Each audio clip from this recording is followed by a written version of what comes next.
Episode 111 सा empire. प्रतीक और RV अपना सर पकड़ कर बैठे थे और उनके सामने अद्वैत मुंह फूला कर बैठा था। तभी कर्निश वहां आते हुए बोला, तो हो गया फाइनल। उसने जब वहां का माहौल देखा तो हैरान था, क्योंकि कोई कुछ नहीं बोल रहा था। ऊपर से वहां हर तरफ कपड़े बिखरे हुए थे, वो अलग। कर्निश, क्या हुआ, सब ऐसे क्यों बैठे हो? आरवी अद्वैत को घूर कर बोली, हमने इतनी सारी कॉस्ट्यूम सेलेक्ट करके इन्हें बता दी, लेकिन महाशय को एक भी पसंद नहीं आई। अद्वैत कपड़ों को दिखाते हुए बोला, तू खुद देख कर्निश, ये सारे जोकरों जैसे कपड़े हैं। मैं ऐसे कपड़े पहनकर कभी फोटोशूट नहीं करूंगा, मुझे कुछ अच्छा सा चाहिए जो ढंग का हो। ये सुन कर्निश कपड़ों को देखता है, फिर प्रतीक को। प्रतीक खड़ा होते हुए बोला, अद्वैत भाई, एक काम करो, आप हमें बता दो कि आपको किसमें शूट कराना है, क्योंकि आपको हमारी वेस्टर्न स्टाइल तो पसंद नहीं आई। अद्वैत खुश होकर बोला, ये तुझे पहले पूछना था, मुझे इंडियन कल्चर का कुछ पहनना है। कर्निश, वाह, ये तो काफी अच्छी बात है, लेकिन अब मैनेज कैसे होगा सब? आरवी खड़े होते हुए बोली, छोड़िए। कर्निश, क्या छोड़ूं? आरवी, अरे टेंशन लेना छोड़िए, मैं हूं ना। ये बोल वो जल्दी कुछ ढूंढने लगी। वो तीनों उसे ही देख रहे थे। कुछ ही देर में आरवी एक बड़ा सा बॉक्स लेकर आए और उसे टेबल पर रख दिया। वो उसमें से एक ड्रेस निकाल अद्वैत को देते हुए बोली, जल्दी जाओ और इसे पहन कर आओ। अद्वैत शक की नजरों से उसे देखता है तो प्रतीक बोला, अरे अद्वैत भाई जाओ ना, हम पहले से लेट है। अद्वैत ड्रेस को देख चेंजिंग रूम में चला गया। आरवी कर्निश से बोली, वो मॉडल कब तक आएगी? उसे भी ट्राई करके दिखाना होगा कि सूट होता है या नहीं। कर्निश टाइम देखते हुए बोला, पता नहीं, अब तक तो आ जाना चाहिए था। कुछ ही देर में अद्वैत एक ब्लैक जोधपुरी सूट पहन कर आया, जिसपे सुंदर सा ब्रोच लगा हुआ था। उसने एक हाथ में वॉच पहनी थी। अद्वैत उस जोधपुरी सूट में कमाल का लग रहा था। उसे देख कर्निश सिटी बजाते हुए बोला, क्या लग रहे हो अद्वैत भाई? आरवी एक पल के लिए उसे देखती रह गई। भले ही वो उसे मेढक लगता हो, लेकिन इस आउटफिट में उसे वो अपने सपनों का राजकुमार लग रहा था। अद्वैत उसे देख रहा था जैसे वो कुछ बोलेगी, पर आरवी ने जल्दी नजरें फेर ली। प्रतीक लंबी सांस लेकर बोला, फाइनली भाई, आपने ड्रेस सेलेक्ट कर ली? जिसपे अद्वैत बोला, पक्का मैं अच्छा लग रहा हूँ? ये सवाल उसने आरवी से पूछा था, लेकिन कर्निश जवाब देते हुए बोला, अरे ये भी कोई पूछने की बात है, आप दुनिया के सबसे हैंडसम मैन लग रहे हो। क्यों आरवी? अद्वैत आरवी को देखने लगा तो आरवी बोली, हाँ, अच्छा लग रहा है। उसका इतना फीका कॉम्प्लीमेंट सुन अद्वैत का मुंह लटक गया। प्रतीक बोला, यार कर्निश, उस मॉडल को आने में और कितना टाइम लगेगा? कर्निश, उसका मैसेज आया है, 1 घंटा उससे और लगेगा। ये सुन प्रतीक बोला, इतना टाइम नहीं है, कब वो आएगी और कब ये पहनेगी? ऊपर से एक प्रॉब्लम और है कि ये दोनों साथ सूट होंगे भी या नहीं। कर्निश, तो तू ये किसी और को पहना कर ट्राई कर लेना। प्रतीक सोचते हुए बोला, किस पे ट्राई करूं? तभी उसकी नजर आरवी पर गई। शशांक का कैबिन। अभ्रम के पूछने पर कि वो कहाँ खोया हुआ है तो शशांक बोला, कहीं भी नहीं। अभ्रम उसे गौर से देखते हुए बोला, कुछ तो हुआ है शशांक, आज भाभी भी गुस्से में थी, मैंने उन्हें पहले कभी ऐसे गुस्से में नहीं देखा। बता क्या हुआ है? तूने कुछ कहा क्या भाभी को, या तुम दोनों में लड़ाई हुई है?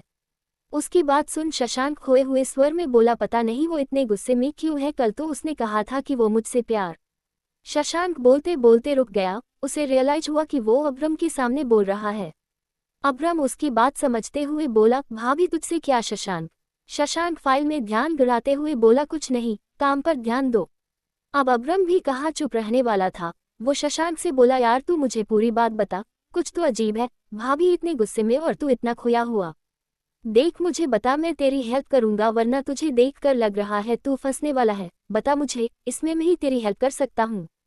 शशांक भी उलझा हुआ था, इसीलिए उसने अभ्रम के साथ शेयर करना ही सही समझा। वो लंबी सांस लेकर अभ्रम को कल रात की सारी बात बता देता है कि कैसे स्मृति ने उसे प्यार का इजहार किया और कैसे वो वहां से उठकर चला गया। अभ्रम शॉक में था। शशांक कैसे उठकर कैसे जा सकता है? वो अपनी हैरानी जाहिर करते हुए बोला, तू वहां से उठकर चला गया? शशांक ने हाँ में सर हिलाया तो अभ्रम झलाते हुए बोला, तेरा दिमाग खराब है, तूने उन्हें मना कर दिया। ये सुन शशांक जल्दी बोला, मैंने मना नहीं किया। ये सुन अभ्रम का दिमाग खराब हो गया। वो शशांक पर चीखते हुए बोला, उसका वो ही मतलब निकलता है शशांक? शशांक हैरानी से बोला, मतलब स्मृति को लगा मैंने उसे रिजेक्ट कर दिया। बेचारा शशांक, उसने कभी किसी लड़की से बात की होती तो उसे पता होता कि कुछ ना बोलने का मतलब ना ही होता है। वो इस चीज में काफी पीछे था। उसे तो लगा था कि वो भी स्मृति से प्यार करता है, तो बोले या ना बोले क्या फर्क पड़ता है, स्मृति ने तो कह दिया था। अभ्रम निराशा से बोला, हाँ भाई, इसीलिए भाभी इतने गुस्से में थी, तूने उन्हें काफी बुरा फील करा दिया। शशांक को अब कुछ समझ नहीं आया कि वो अब क्या करे।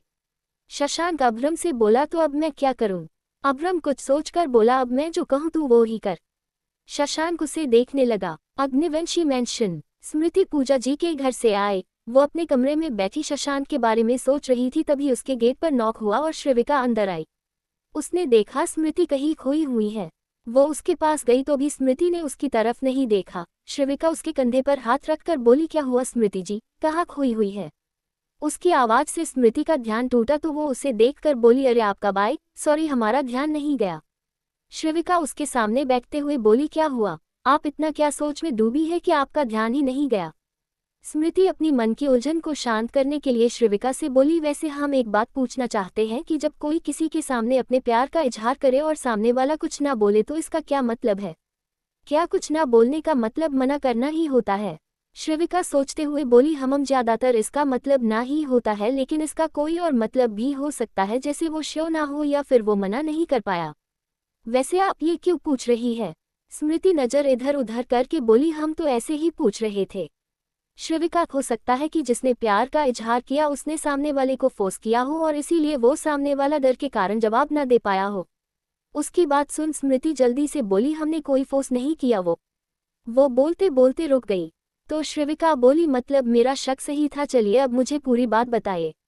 सा एम्पायर। आरवी सभी के कहने पर वो ड्रेस चेंज करने गई थी। प्रतीक प्रियांश के बुलाने पर शूट की तैयारी देखने चला गया और कर्निश लायरा मॉडल को कॉल करने चला गया। अद्विक चेंजिंग रूम के बाहर खड़ा होकर खुद को मिरर में देख रहा था तभी आरवी ने हल्का गेट खोला और अद्विक से बोली क्या तुम किसी फीमेल स्टाफ को भेज सकते हो? ये सुन अद्विक बोला सब लोग बिजी है, तुम मुझे बताओ क्या काम है? ये सुन आरवी उसे घूरकर बोली तुम फीमेल हो? अद्विक सड़ा सा फेस बनाकर बोला बहुत फनी था, अब बताओ क्या काम है? आरवी नामे सर हिलाकर बोली नहीं किसी को बुलाओ। अद्विक बोला क्या मैं तुम्हें छिछोरा लगता हूँ? हेल्प चाहिए तो बोलो वरना मैं चला। ये बोल वो जाने लगा तो आरवी अपनी आंखें कसकर बंद करते हुए बोली अच्छा ठीक है रुको। ये सुन अद्विक रुककर उसे देखता है तो आरवी मुड़कर हिचकते हुए अपने बाल आगे करती है। अद्विक की नज़र आरवी की गोरी पीठ पर गई तो उसी पर रुक गई। आरवी के ब्लाउज का बैक नेक काफी डीप था जिससे उसकी खुली पीठ साफ साफ अद्विक के सामने थी। अद्विक जल्दी नजरें हटाकर बोला कर क्या कर रही हो तुम? ये सुन आरवी घूमकर गुस्से से बोली ज्यादा सोचने की जरूरत नहीं है समझे, चुपचाप बांधो इन्हें। वो भी आंखें बंद करके सुना। ये बोल तो वो गई लेकिन उसका दिल जोर जोर से धड़क रहा था। वो जल्दी से मुड़ गई तो अद्विक भी अपने धड़कते दिल को कंट्रोल कर कांपते हाथों से उसकी डोरियां बांधने लगा। उसकी आंखें बंद थी। उसने जैसे ही गांठ लगाए उसके हाथ आरवी की बैक को छू गए। ये महसूस होते ही दोनों के शरीर में झुरझुरी सी हुई। आरवी ने कसकर अपने लहंगे को पकड़ लिया और अद्विक भी जल्दी अपने हाथ पीछे लेकर घूम गया। वो मुश्किल से बोला हो गया। ये बोल वो चला गया। आरवी भी जल्दी गेट बंद कर लेती है। कुछ देर बाद वो बाहर आई तो अद्विक उसे देखता रह गया। आरवी ने ब्लैक कलर जॉर्जेट का कलियों वाला लहंगा पहना था जिसका दुपट्टा बेल्ट से उसकी वेस्ट पर जमा हुआ था। वो कलर आरवी के गोरे बदन पर काफी खिल रहा था। प्रतीक और कर्निश भी उसे देखकर शौक थी क्योंकि आरवी काफी सुंदर लग रही थी, शायद लायरा से भी ज्यादा। वो आकर अद्विक के पास खड़ी हो गई। अद्विक उसे ही देख रहा था तो कर्निश मन में बोला कम ऑन भाई अब घूरना बंद कर दो वरना आरवी आपका भरता बना देगी। प्रतीक ने अलग से आरवी के फोटोज लिए ताकि वो अपनी मैगजीन में ले सके। कर्निश ने आरवी और अद्विक का चुपके से एक पिक ले लिया। आरवी जल्दी जाकर चेंज करके आ गई तभी लायरा आई। वो दिखने में काफी अच्छी थी। उसने काफी शॉर्ट ड्रेस पहनी थी और पैरों में हाई हील्स। वो मटकते हुए कर्निश और प्रतीक के गले लगी तो कर्निश और प्रतीक जल्दी उससे दूर हो गए। फिर वो अद्विक के पास गई और उससे लिपट गई। आरवी घूरकर उसे देखती है। कर्निश धीरे से बोला अब ये 1 किलो मेकअप चेहरे पर लगाने वाली अपना ड्रामा शुरू करेगी। अद्विक उसे दूर करने को हुआ। लायरा बोली कितने दिन बाद मिले मिस्टर मैग्नेटो। ये बोल वो उससे दूर हुई और उसके गाल पर किस कर दिया। ये देख कर्निश और प्रतीक ने मिचमिची वाला फेस बनाकर अद्विक को देखा और अद्विक ने आरवी की तरफ घबरा कर देखा जो उसे ही घूर रही थी। एपिसोड 112। रात का वक्त। बनारस, काशी, ओरियन, दादाजी, नोआन और ईवा सभी सुप्रिया के मूल निवास बनारस पहुंच चुके थे। वो सभी अभी होटल में रुके थे। ईवा नोआन से पूछकर अस्सी घाट जाने का सोचती है। वो नोआन के रूम में आई तो देखा ओरियन नोआन को उनकी मेडिसिन दे रहा था। ईवा बिना भाव के ओरियन को देखने लगी। नोआन ने ईवा को देखा तो वो बोले what happen Eva, why are you standing outside, come inside. उनकी बात सुन ओरियन ने ईवा की तरफ देखा तो ईवा अंदर आते हुए बोली दादू मुझे अस्सी घाट जाना है। ये सुन नोआन और ओरियन दोनों ने टाइम देखा तो रात के 10 बजे थे। नोआन बोले बेटा इतनी रात को जाना ठीक नहीं होगा, सुबह चली जाना। उनकी बात सुन ईवा अब ओरियन के सामने जिद भी नहीं कर सकती थी, लेकिन ओरियन समझते हुए बोला कोई बात नहीं, मैं इनके साथ चला जाता हूँ। ये सुन ईवा ओरियन की तरफ देखने लगी। नोआन कुछ सोचकर ओरियन से बोले ठीक है, अगर तुम जा रहे हो तो मुझे कोई परेशानी नहीं, लेकिन जल्दी आना और अपना ध्यान रखना। ओरियन हाँ में सर हिला देता है। वो दोनों बाहर आते हैं तो ईवा बोली अगर आप ना आना चाहे तो रहने दे सकते हैं। ओरियन चलते चलते रुक गया और बिना पलटे बोला और मैं आना चाहूँ तो। ये बोल वो चला गया। ईवा उसकी बात समझ नहीं पाई। कुछ देर बाद ईवा और ओरियन कार में थे। ईवा महादेव की नगरी की खूबसूरती विंडो से देख रही थी। वहां की हवाओं में एक अलग सी महक थी जो मन को शांति देती है। ओरियन ड्राइव करते हुए ईवा को देख रहा था। उसके चेहरे पर सुकून देख ओरियन को भी काफी सुकून महसूस हो रहा था। ओरियन ने काशी विश्वनाथ मंदिर के बाहर कार रोकी। ईवा गाड़ी से बाहर आई तो एक ठंडी हवा का झोंका उसे छूकर गुजरा, जिसे महसूस कर उसकी आंखें बंद हो गई। ओरियन भी बाहर आया और कार लौटकर आसपास देखता है। मंदिर में काफी शांति थी। वहां गिनती के 3-4 लोग ही थे। रात का वक्त था तो ठंड ज्यादा थी। हवाएं चल रही थी जिससे मंदिर की घंटियों की आवाज आ रही थी। ओरियन ईवा के पीछे मंदिर की ओर चला जाता है। वो दोनों सबसे पहले महादेव के दर्शन करते हैं, उसके बाद अस्सी घाट की तरफ चले जाते हैं। अग्निवंशी मेंशन। स्मृति रूम में बैठी एक नोवेल पढ़ रही थी, तभी शशांक रूम में आया। स्मृति ने उसकी तरफ देखा तक नहीं और शशांक उसे ही देखते हुए अपना बैग टेबल पर रखता है। स्मृति बैग की जिस साइड बैठी थी, शशांक उसकी दूसरी साइड में अपने हाथ में पकड़ा एक रोज का बुके बेड पर रख देता है। वो स्मृति को देखते हुए वॉशरूम में चला गया। स्मृति ने जब बुके की तरफ देखा तो उसके चेहरे पर स्माइल आ गई, लेकिन अचानक गायब भी हो गई। उसकी आंखें छोटी हो गई। उसके दिमाग में श्रीविका की बातें घूमने लगी। फ्लैशबैक। स्मृति ने जब श्रीविका को रात की बात बताई तो वो चौंक कर बोली क्या? शशांक जी ने कुछ नहीं कहा। स्मृति निराशा से हाँ में सर हिला देती है, जिसे देख श्रीविका गुस्से से बोली ये तो बहुत गलत बात है, वो समझते क्या है अपने आप को। स्मृति उसे देखने लगी तो ईवा उसके कंधे पर हाथ रखकर बोली अब आप मेरी बात ध्यान से सुनना, जैसा मैं कहूँ वैसा ही आप करना। स्मृति उसकी आंखों की आग देख जल्दी हाँ में सर हिला देती है। Flashback and. Smriti novel side में रख बुके को उठाती है और उसे एक नज़र देख डस्टबिन में डाल दिया और फिर से नोवेल पढ़ने बैठ गई। शशांक कुछ देर में बाहर आया तो देखा स्मृति वही है, लेकिन बुके मिसिंग है। वो सोचते हुए क्लोजेट में चला गया। स्मृति के चेहरे पर एविल स्माइल थी। शशांक ट्राउजर और टी-शर्ट पहनकर बाहर आया। बुके को जगह पर न देख शशांक स्मृति से पूछना चाहता था, लेकिन अपनी ही हरकत की वजह से वो कुछ बोल नहीं पा रहा था और इसी वजह से वो इधर उधर चक्कर काटने लगा। स्मृति उसे तिरछी नजरों से देख रही थी। शशांक हिम्मत करके बोला अभी यहाँ एक बुके पड़ा था, वो कहाँ है?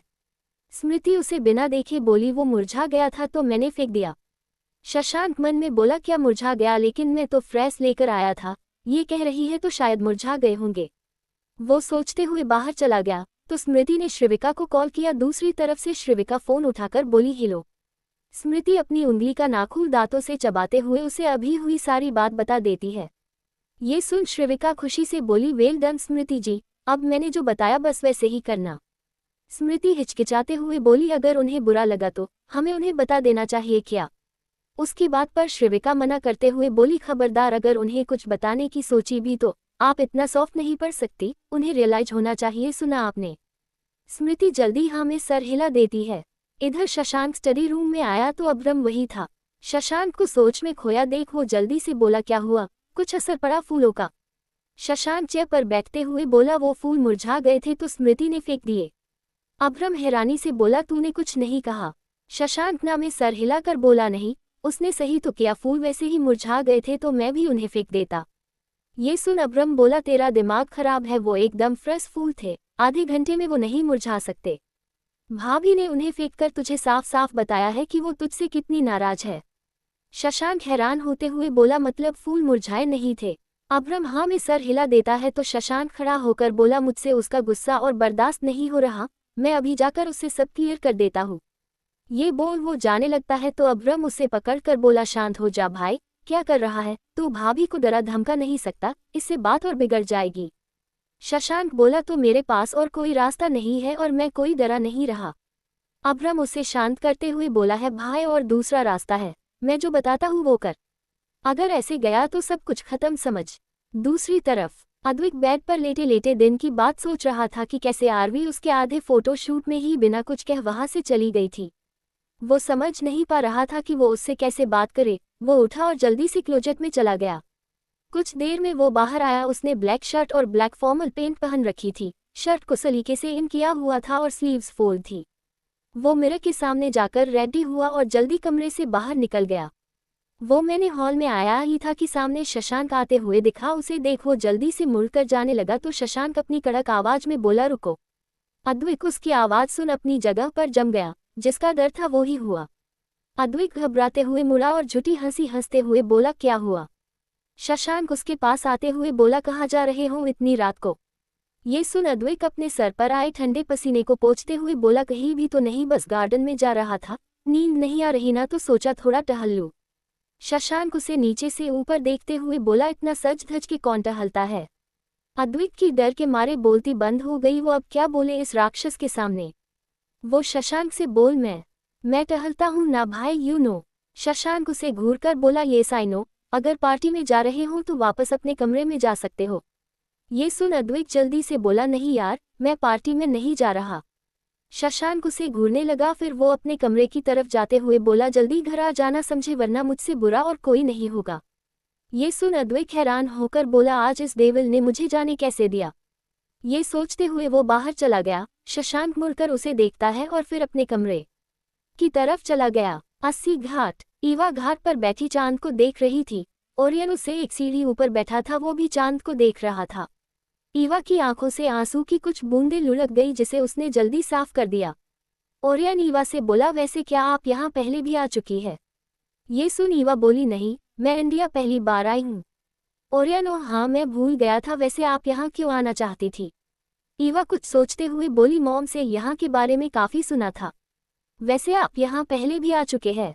उसके सवाल पर ओरियन पानी में पड़ रही चांद की रोशनी को देखते हुए बोला, हाँ, 2 से 3 बार आ चुका हूँ। ये सुन ईवा आगे कुछ नहीं बोली जिससे दोनों के बीच फिर से शांति छा गई।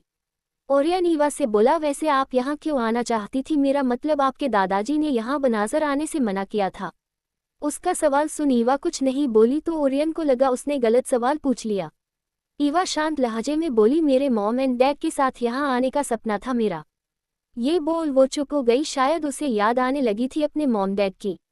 ओरियन स्माइल करके बोला, आपने अपना सपना पूरा कर लिया? ईवा, हाँ, मॉम डैड के बिना। ओरियन उसे देखकर बोला, आप ऐसा क्यों सोचती है? ये भी तो हो सकता है कि वो आपके साथ यही हो। ईवा, ये सब मन को शांत करने की बातें हैं।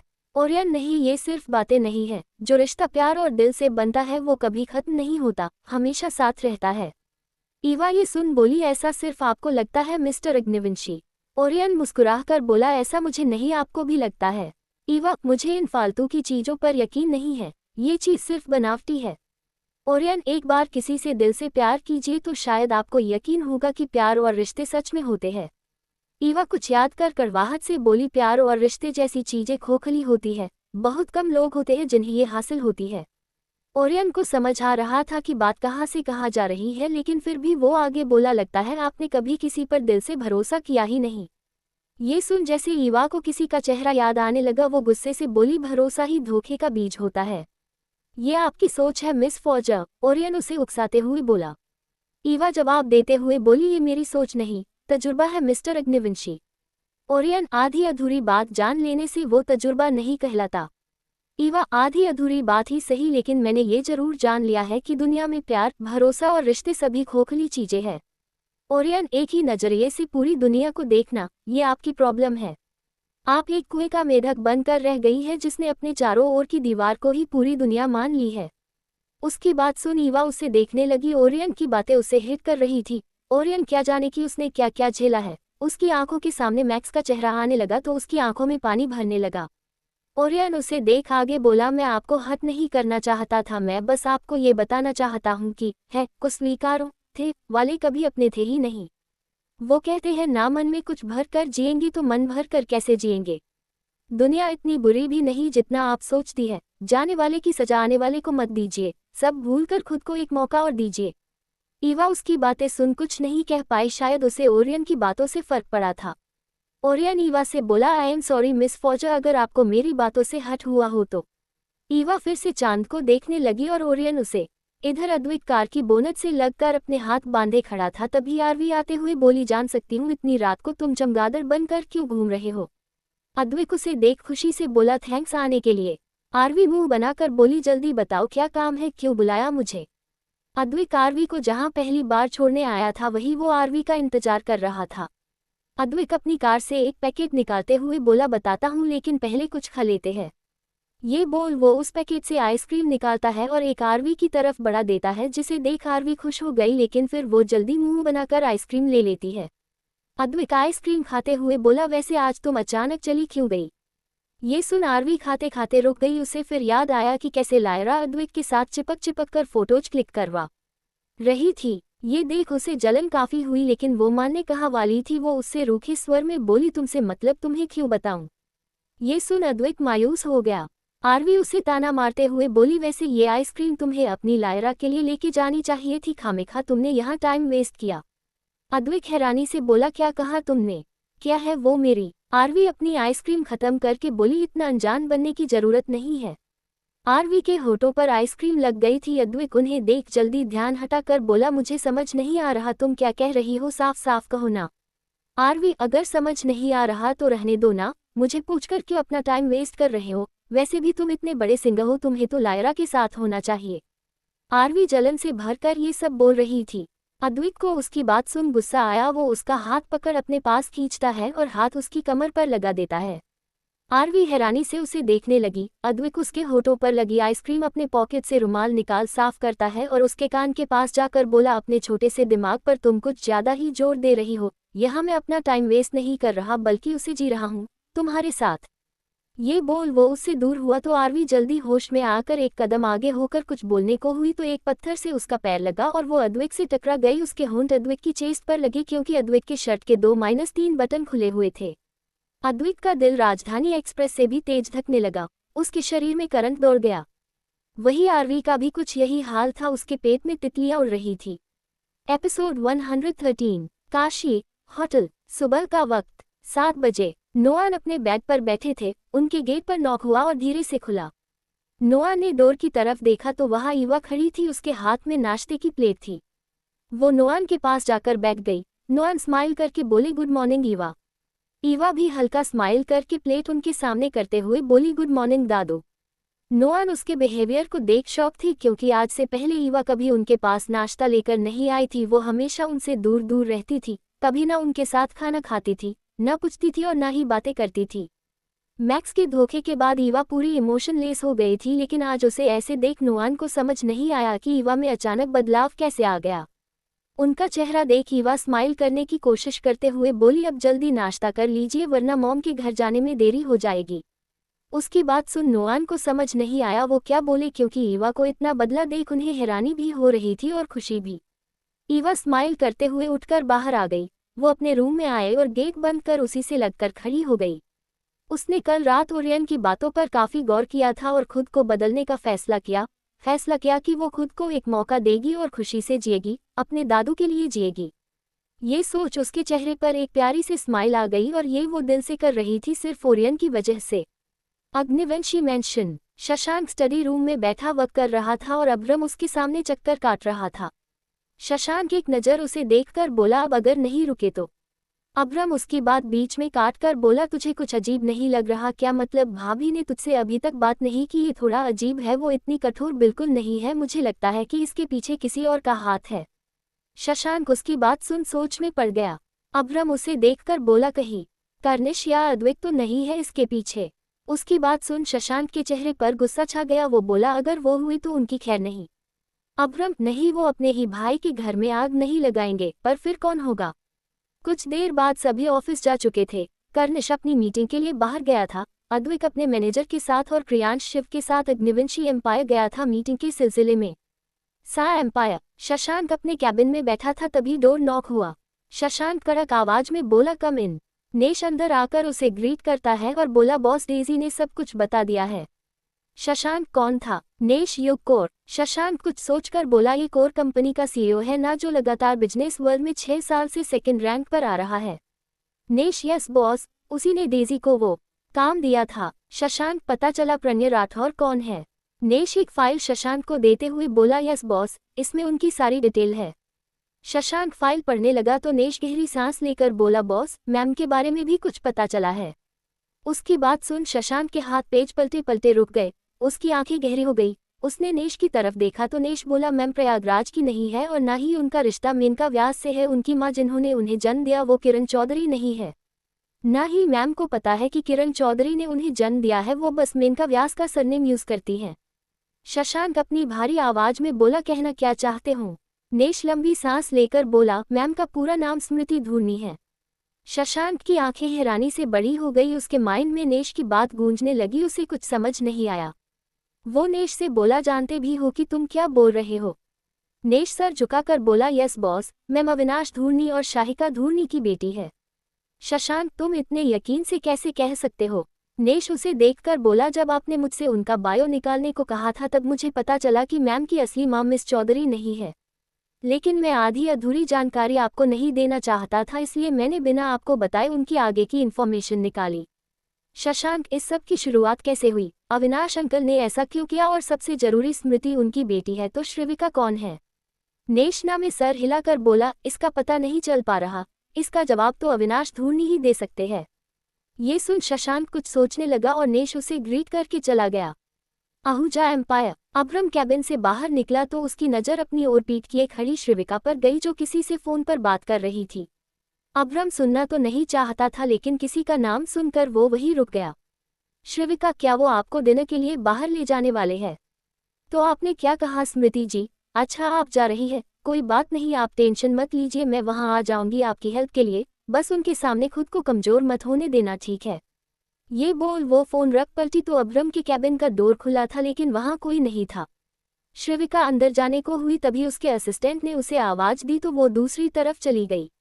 अब्रम बाहर आकर खुद से बोला, ओह अच्छा, तो ये है सबके पीछे, लेकिन अब मैं इसे कैसे रोकूंगा? बस ये शशांक की डिनर डेट खराब ना कर दे। कुछ सोच अब्रम, कुछ कर। बनारस, काशी। ओरियन ने कार एक बड़े से घर के सामने रोकी। वो सभी बाहर आए तो देखा घर बड़ा था और उस पे ताला लगा था। नोआ ने जाकर ताला खोला, फिर गेट को खोला। वो सभी अंदर आए तो देखा घर के बाहर बड़ा सा आंगन था, जिसके बीचों बीच एक तुलसी जी का पौधा लगाने की कियारी थी, लेकिन उसमें तुलसी माता नहीं थी। हर तरफ धूल जम रही थी। वो अंदर आए तो सामने कुछ कमरे और एक झूला लगा हुआ था। वो घर काफी सुंदर था, लेकिन अभी गंदा था। ईवा अंदर आई तो सामने एक तस्वीर को देख उसकी आंखों में आंसू छलक आए। ओरियन, नोआन और दादाजी ने भी वो तस्वीर देखी। उस तस्वीर में सुप्रिया और लॉयड एक चेयर पर बैठे थे, जिनके आसपास नोआन और सुप्रिया जी के माँ पापा खड़े थे। ओरियन ने ईवा को देखा, वो उसके मन की समझ पा रहा था, लेकिन वो भी जानता था कि ईवा को ये सब अकेले फेस करना होगा। Episode 114, Agnivanshi mention. शाम के 6 बजे शशांक हॉल में स्मृति के आने का वेट कर रहा था। उसने ब्लैक शर्ट और ब्लैक पैंट पहनी थी, जिसपे ब्लैक ब्लेजर था। एक हाथ में वॉच, बाल सलीके से सेट थे। वो काफी डेसिंग लग रहा था। उसकी नज़र कब से सीढ़ियों की ओर थी, तभी उसकी नज़रें स्मृति पर गई। उसे देख शशांक की नज़रें एक ही जगह जम गई। स्मृति ने सीक्वेंस वर्क की जॉर्जेट ब्लैक साड़ी पहनी थी, जिसका फ्री पल्लू लिया था। Long sleeves off shoulder blouse था। बाल खुले थे, कानों में झुमके, गले में सिर्फ मंगलसूत्र। मेकअप में बस आंखों में काजल थी और होठों पर रेड लिपस्टिक। उस साड़ी में स्मृति काफी खूबसूरत लग रही थी। शशांक तो उससे नजरें हटाना तक भूल गया। उसे पता ही नहीं चला कि कब स्मृति उसके पास आ गई। ये साड़ी वो ही तो लाया था स्मृति के लिए, पर उसने सोचा नहीं था कि उसकी पसंद की साड़ी स्मृति पर इतनी अच्छी लगेगी। वो भी शशांक को देख खो गई थी, लेकिन वो शशांक की तरह मुंह खोले उसे नहीं देख रही थी। वो बोली, चले। उसकी आवाज सुन शशांक खोए हुए बोला, your beauty takes my breath away, gorgeous. उसके मुंह से तारीफ सुन स्मृति के गाल लाल हो गए, उसकी नजरें झुक गई। शशांक को रियलाइज हुआ तो उसे लगा शायद उसने कुछ गलत कह दिया या कुछ ज्यादा ही कह दिया। उसे पहली बार हल्की शाइनेस फील हुई। वो जल्दी बोला, चले। स्मृति हाँ में सर हिला देती है। वो दोनों बाहर आए तो शशांक ने स्मृति के लिए कार का गेट खोला। स्मृति को बैठा वो ड्राइविंग सीट पर आया और कार स्टार्ट कर मेंशन से बाहर ले गया। आहूजा एम्पायर। श्रीविका अब्रम के कैबिन में उसके सामने बैठी थी। वो अब्रम को घूर रही थी। अब्रम जल्दी कुछ बोलने के लिए सोच रहा था, जिसे देख श्रीविका उठते हुए बोली, कब से यहाँ बैठा रखा है? जो भी कहना है वो जल्दी कहो ना, अब बाद में कहना, मुझे अभी कहीं जाना है, ऑलरेडी लेट हो गई हूँ। ये बोल वो जाने लगी तो अब्रम जल्दी उठकर बोला, तुम मेरे साथ डिनर पर चलोगी? श्रीविका ये सुन उसे हैरानी से देखने लगी। वो मन में बोली, क्या ये मुझे डिनर डेट पर ले जाना चाहता है? देखो तो इतनी सी बात कहने में इसने कितना वक्त लगाया, कहीं ये मुझे प्रपोज तो नहीं करना चाहता। उसके ऐसे देखने पर अब्रम समझ गया कि हो ना हो वो कुछ उल्टा ही सोच रही है। श्रविका बोली, अच्छा तुम इतना कह रहे हो तो ठीक है। ये सुन अब्रम ने लंबी सांस ली। वो कामयाब रहा श्रविका को मनाने में। ये बोल वो बाहर चली गई, अब्रम भी उसके पीछे बाहर चला गया। बनारस, काशी, नोआन और दादाजी पूरे घर को देखने चले गए। ईवा सुप्रिया के कमरे थी, वहां काफी धूल जमी हुई थी। कमरा ज्यादा बड़ा नहीं था लेकिन काफी सुंदर था। हर तरफ सुप्रिया जी के फोटोज लगे थे लेकिन उन सभी पर कपड़े लगे हुए थे। ईवा एक एक कर कपड़ा हटाकर अपनी माँ के बचपन से लेकर बड़े होने तक के फोटोज देखने लगी। उसकी आंखों में नमी थी, तभी उसकी नज़र एक फोटो पर गई जिसमें सुप्रिया के हाथ में वीणा थी। ये देख ईवा की आंखों के सामने एक दृश्य आया। दृश्य, एक लड़की अंदर आते हुए बोली, mom I am coming, where are you? mom.mo, moon. उसके बुलाने पर सुप्रिया की आवाज आई, मैं इधर हूँ ईवा। ये लड़की जो अभी अभी आई वो ईवा थी। ईवा अपना स्कूल बैग सोफे पर रख मंदिर घर की तरफ आते हुए बोली, आप क्या कर रही? ये बोलते बोलते वो रुक गई। उसके कानों में वीणा की आवाज गई। उसने देखा उसकी मॉम कुछ लेकर उसे बजा रही है। वो सुप्रिया के पास बैठते हुए बोली, ये क्या चीज़ है मॉम? सुप्रिया मुस्कुराकर बोली, ये वीणा है। वीणा भारत के लोकप्रिय वाद्ययंत्र में से एक है जिसका प्रयोग प्रायः शास्त्रीय संगीत में किया जाता है। वीणा सुर ध्वनियों के लिए भारतीय संगीत में प्रयुक्त सबसे प्राचीन वाद्ययंत्र है। इसे माँ सरस्वती धारण करती है। ये काफी पवित्र माना जाता है और इसे सुनने से मन को शांति मिलती है। तुम सुनना चाहती हो? ईवा गौर से उसे देखते हुए बोली, हाँ श्योर प्लीज। सुप्रिया वीणा बजाते हुए एक प्यारी सी धुन निकालती है जो माँ सरस्वती के लिए थी। ईवा की आंखें हैरानी से बड़ी हो गई क्योंकि उसे कभी लगा नहीं था कि उसकी मॉम इतना अच्छा बजाती है। वो आंखों में चमक लिए बोली, आप और भी साउंड बजा सकती है? सुप्रिया हाँ में सर हिलाकर बोली, हाँ बिल्कुल, मैंने एक कंपटीशन में अवार्ड जीता था। रुको मैं अपनी पसंदीदा धुन बजाती हूँ। ईवा ध्यान से सुनने लगी। सुप्रिया ने ये हंसी वादिया ये खुला आसमां की धुन बजाई। वो इतनी मधुर थी कि ईवा की आंखें बंद हो गई। मन को एक शांति मिल रही थी। सुप्रिया ने बजाना बंद किया तो ईवा अपनी आंखें खोलकर बोली, ये कितना सुंदर था मॉम। सुप्रिया बोली, ये तो अभी नया है और अलग है इसीलिए ज्यादा अच्छा नहीं बजा पाए, लेकिन तुम मेरी पुरानी वीणा से यही धुन सुनोगी तो तुम उसे सुनती ही रह जाओगी।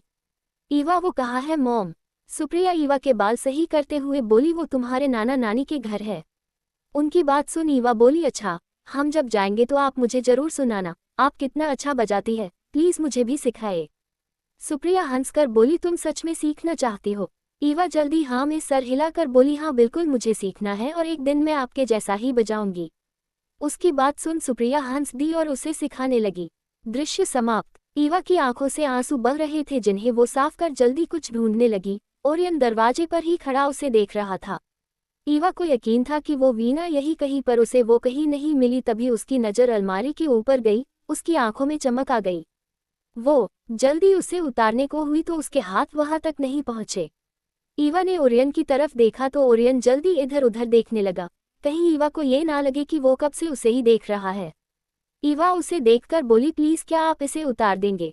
ओरियन उसके पास गया और अलमारी से वो बड़ी सी चीज उतार देता है। वो पूरी कपड़े से बंधी हुई थी। ओरियन उसकी बनावट देख समझने की कोशिश करने लगा।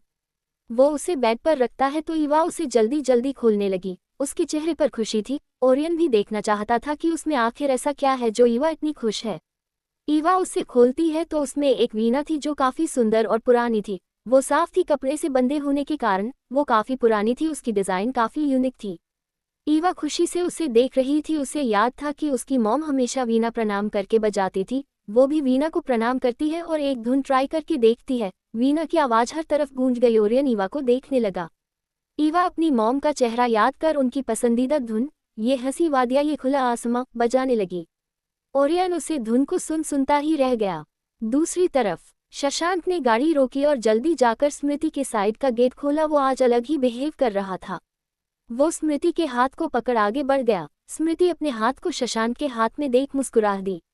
स्मृति ने आसपास देखा। उसकी नज़र वहां का नज़ारा देख वही ठहर गई। समुद्र के किनारे एक टेबल लगा हुआ था। आसपास लाइटिंग थी। हर तरफ कैंडल्स लगी हुई थी। वो जगह जगमगा रही थी। हवाएं तेज थी। पानी की आवाज से वो माहौल काफी रोमांटिक लग रहा था। शशांक स्मृति को वहां लगी एक चेयर पर बैठाता है और खुद पास लगे म्यूजिक सिस्टम पर एक सॉन्ग प्ले करने चला गया।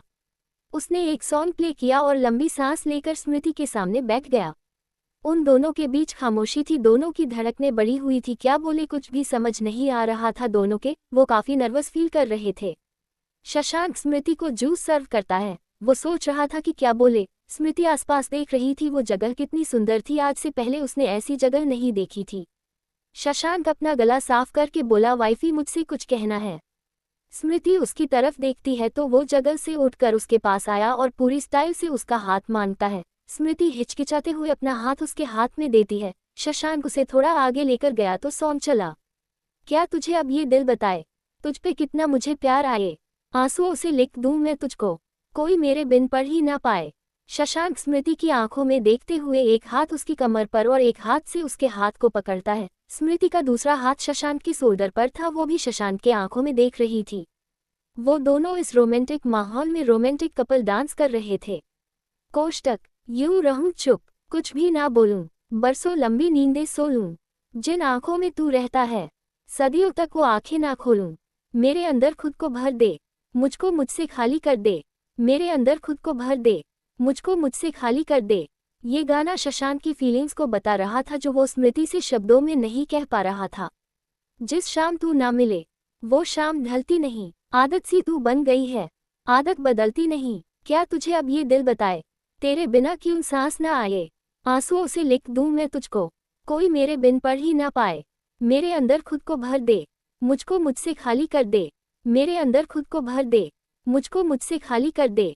इस सॉन्ग को वो दोनों फील करके डांस कर रहे थे। स्मृति ने अपना सर शशांक की शोल्डर पर रख दिया।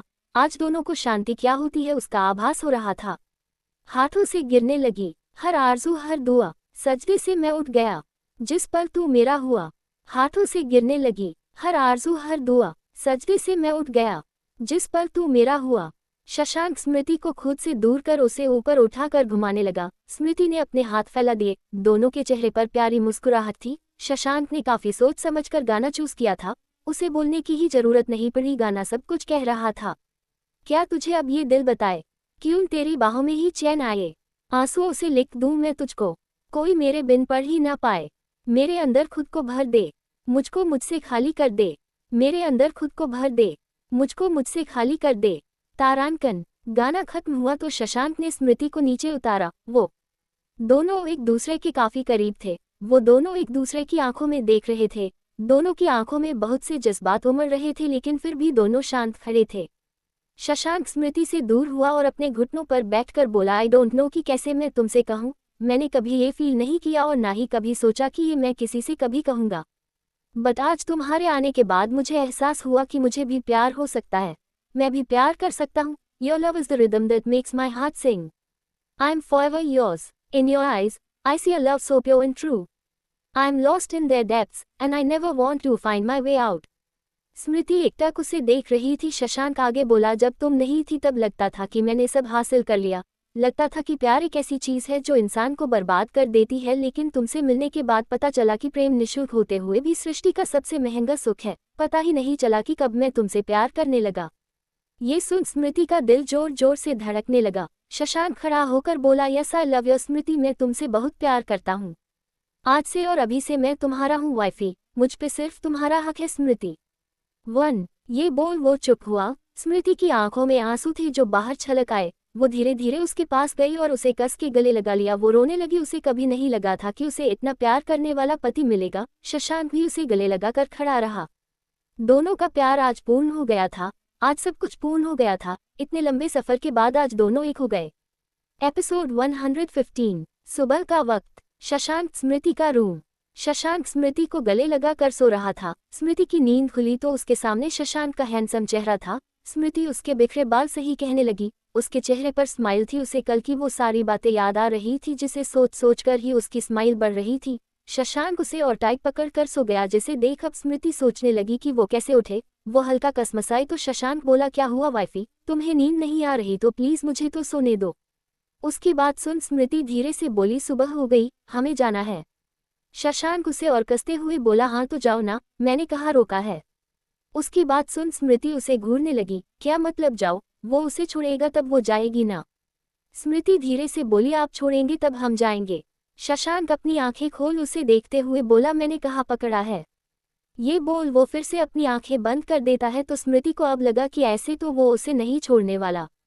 वो कभी कसमसाती तो कभी धीरे धीरे शशांक को दूर करती। काफी देर तक स्ट्रगल करने के बाद भी कोई फायदा नहीं हुआ तो वो थक हार कर रुक गई। शशांक उसकी मेहनत पर मन में हंस रहा था। अंत में उसे स्मृति पर दया आ ही गई तो उसने अपने हाथ की पकड़ ढीली छोड़ दी। स्मृति ने ये महसूस किया तो जल्दी उठ गई। उसने शशांक को देखा जिसकी आंखें अभी भी बंद थी। उसे देख स्मृति खुद से इतराते हुए बोली, देखा, चुरा ही लिया ना हमने, आए बड़े। ये बोल वो जल्दी से वॉशरूम में चली गई। शशांक ने अपनी आंखें खोली और वॉशरूम के गेट को देखकर बोला, अच्छा, अगली बार देखते हैं। ये बोल वो शरारत से मुस्कुराहन लगा।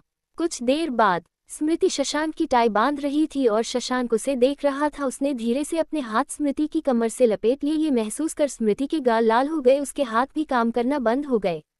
उसने जैसे तैसे करके टाई बांधी, फिर दूर होने को हुई तो शशांक ने उसे अपने करीब खींच लिया। स्मृति के दोनों हाथ शशांक के शोल्डर पर थे। शशांक स्मृति के होंठों की तरफ बढ़ने लगा।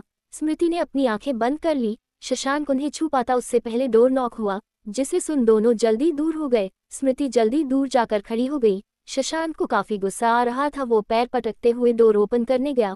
उसने दरवाजा खोला तो सामने कर्निश खड़ा था। उसे देख शशांक की आंखें छोटी हो गई, लेकिन कर्निश उसे इग्नोर कर फंसते फंसाते साइड से होकर अंदर आ गया। वो स्मृति को देख जल्दी उसके पास आकर बोला, भाभी आप क्या कर रही है, चलिए मेरे साथ, मैंने कल रात से कुछ नहीं खाया, मुझे काफी तेज भूख लग रही है। ये सुन स्मृति मुस्कुरा कर बोली, अच्छा ठीक है, हम आते हैं।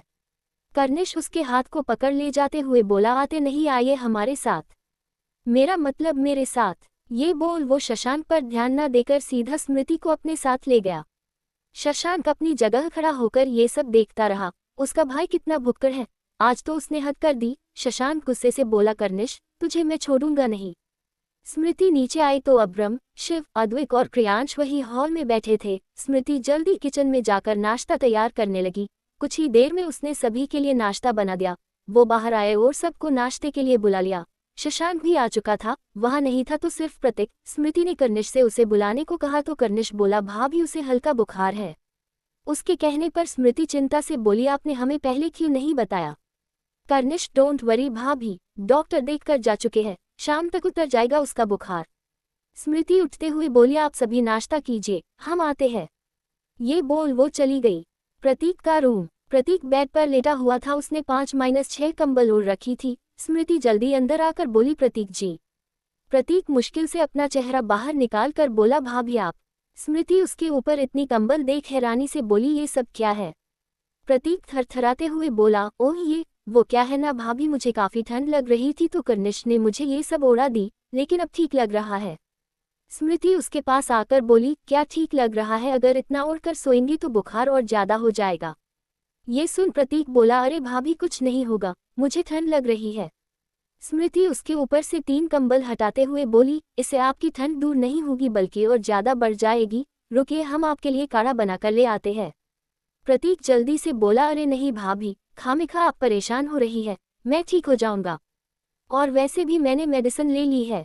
अद्विक अंदर आते हुए बोला, झूठा, कितना बड़ा झूठा है तू, भाभी ये कभी मेडिसिन नहीं लेता। उसकी बात सुन प्रतीक बोला, आपको भी अभी ही आना था।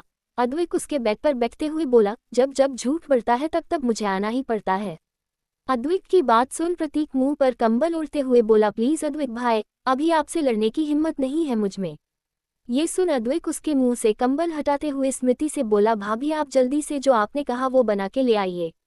स्मृति उसकी बात सुन जल्दी बाहर चली गई। प्रतीक अद्विक से कंबल छीनते हुए बोला, अद्विक भाई प्लीज सोने दीजिए। अद्विक उसके मुंह से फिर कंबल हटाकर बोला, ऐसे ही तूने भी मुझे इरिटेट किया था ना जब मुझे बुखार आई थी। प्रतीक थकहार के बोला, अरे माफ कर दीजिए मुझे, अब नहीं करूंगा ऐसा। ये सुन अद्विक हंसने लगा। तभी स्मृति काढ़ा लेकर अंदर आए। उसके पीछे आरवी भी थी। आरवी अद्विक की तरफ नहीं देखती लेकिन अद्विक उसे ही देखने लगा। स्मृति टेबल पर काढ़ा रख प्रतीक से बोली, चलिए इसे पी लीजिए, आपका बुखार जल्दी ठीक हो जाएगा। उसकी बात सुन प्रतीक कंबल ओढ़कर बोला, नहीं भाभी प्लीज, मैं ये जहर नहीं पी सकता। कर्निश अंदर आते हुए बोला, क्यों, जब तू मुझे पिला सकता है तो तू क्यों नहीं पी सकता। प्रतीक अपनी कंबल मजबूती से पकड़कर बोला, सबको अभी ही आना था क्या एक साथ। कर्निश उसकी कंबल हटाने की कोशिश करते हुए बोला, साले आज मैं तुझे ये पीला कर रहूंगा, याद है तूने भी मुझे पूजा आंटी के हाथ का बनाया काढ़ा कितना जबरदस्ती पिलाया था। उसकी बात सुन अद्विक बोला, प्रतीक तूने कितनों के साथ दुश्मनी पाल रखी है। प्रतीक लाचारी से बोला, सिर्फ आप दोनों से। मैं सॉरी बोलता हूँ, प्लीज मुझे बख्श दो। कर्निश उसकी कंबल हटाकर बोला, ऐसे कैसे बख्श दे। ये बोल वो जबरदस्ती प्रतीक को बैठा उसके हाथ पकड़ लेता है। अद्वैत काढ़ा ठंडा कर उसे पिलाने लगा। बेचारे प्रतीक ने एक सांस में वो जहर से भी कड़वा काढ़ा पी लिया। स्मृति और आरवी तो शॉक में थी। कैसे भाई है प्रतीक के, इससे अच्छा तो शायद दुश्मन होता है। प्रतीक बीमार था तो भी उसे उन दोनों ने नहीं बख्शा। प्रतीक मुंह बनाकर बोला, एक बार ठीक होने दो मुझे, फिर मैं बताता हूँ। कर्निश और अद्वैत हंसते हुए दोनों को हाई फाई देते हैं। तभी प्रतीक की नज़र आरवी पर गई। उसे देख वो बोला, अरे आरवी तुम कब आए। वैसे सॉरी मैं तुम्हें पहले बता नहीं पाया, खामिखा तुम्हें यहाँ आना पड़ा। सॉरी आज हम मॉल नहीं जा पाएंगे।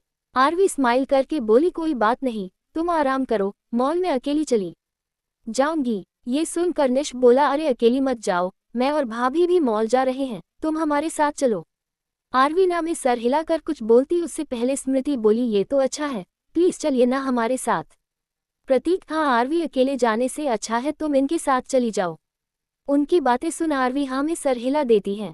अद्वैत जो शांति से उनकी बातें सुन रहा था वो बोला, मुझे भी मॉल जाना था, मैं भी चल सकता हूँ तुम सबके साथ। ये सुन आरवी इधर उधर देखने लगी। वो चाहती थी कि अद्वैत ना आए। स्मृति मुस्कुराकर हाँ में सर हिला देती है तो अद्वैत खुशी से बोला, थैंक्स भाभी। ये बोल वो आरवी को देखता है। कर्निश और प्रतीक उसके मन की समझ रहे थे।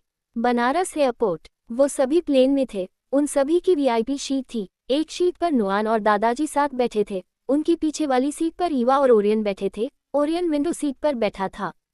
प्लेन ने उड़ान भर ली थी। ओरियन विंडो से बाहर देख रहा था। ईवा उसे ही देख रही थी। उसे इतने गौर से बाहर देखता देख ईवा मन में बोली, खिड़की से यूं झांकते हैं जैसे दुनिया देखना चाहते हैं और बातें ऐसी करते हैं जैसे दुनिया देख चुके हैं।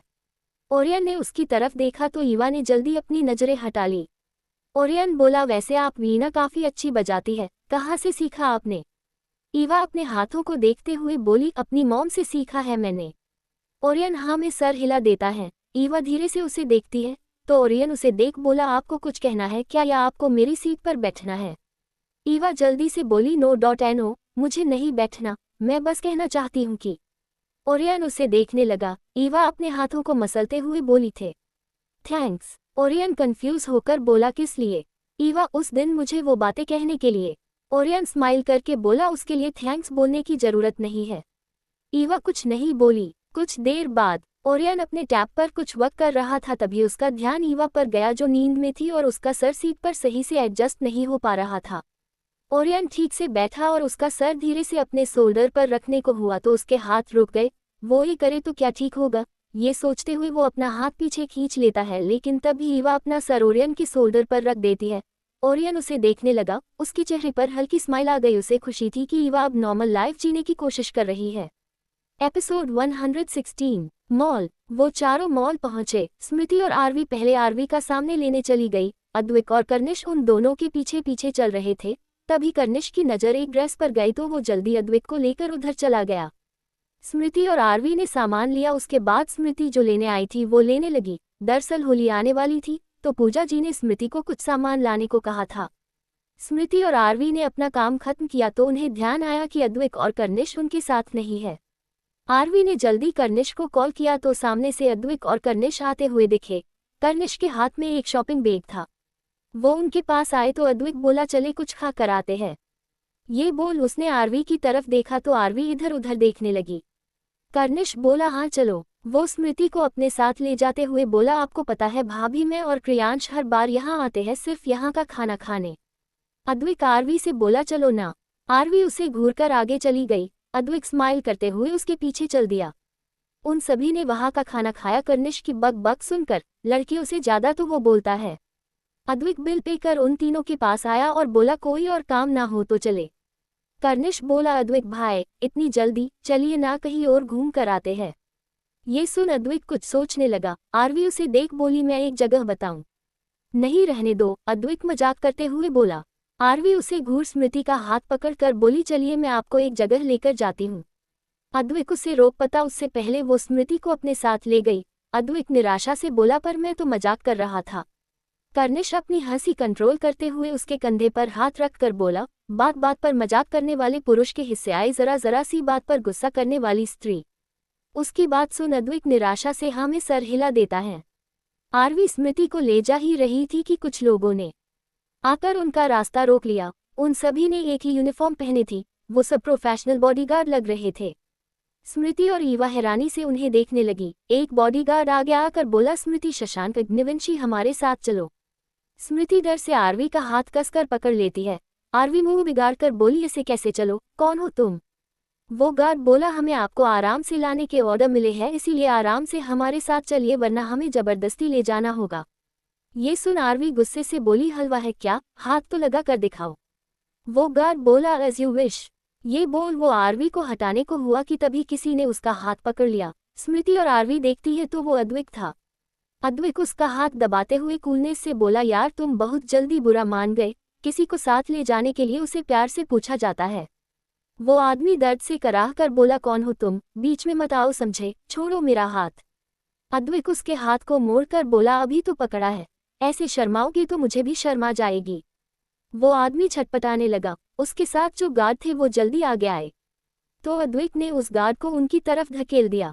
स्मृति और आरवी डरी हुई नजरों से देख रही थी। कर्निश उनके पास आकर चिप्स खाते हुए बोला, अब तो ये सब गए। स्मृति बोली, उन्हें चोट आ सकती है, प्लीज आप कुछ कीजिए ना। कर्निश उन्हें हल्का पीछे ले जाते हुए बोला, चील करो भाभी, अद्विक भाई कोई कच्चे खिलाड़ी नहीं है, ओरियन भाई से पर्सनली ट्रेनिंग ली है उन्होंने, ये सब तो अद्विक भाई के एक हाथ का खेल है। स्मृति और आरवी हैरानी से अद्विक को देखने लगी।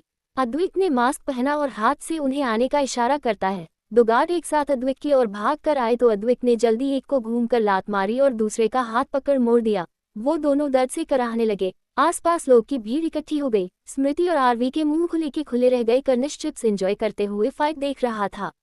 एक अद्विक को मारने को हुआ तो अद्विक झुक गया और घूम के बैक किक मारी। एक गार्ड अद्विक पर पीछे से वार करने को हुआ तो कर्निश उसका हाथ पकड़कर बोला, ना मुन्ना ना, तुझे शर्म नहीं आती पीछे से वार करते हुए, निर्लज, पापी, दुराचारी।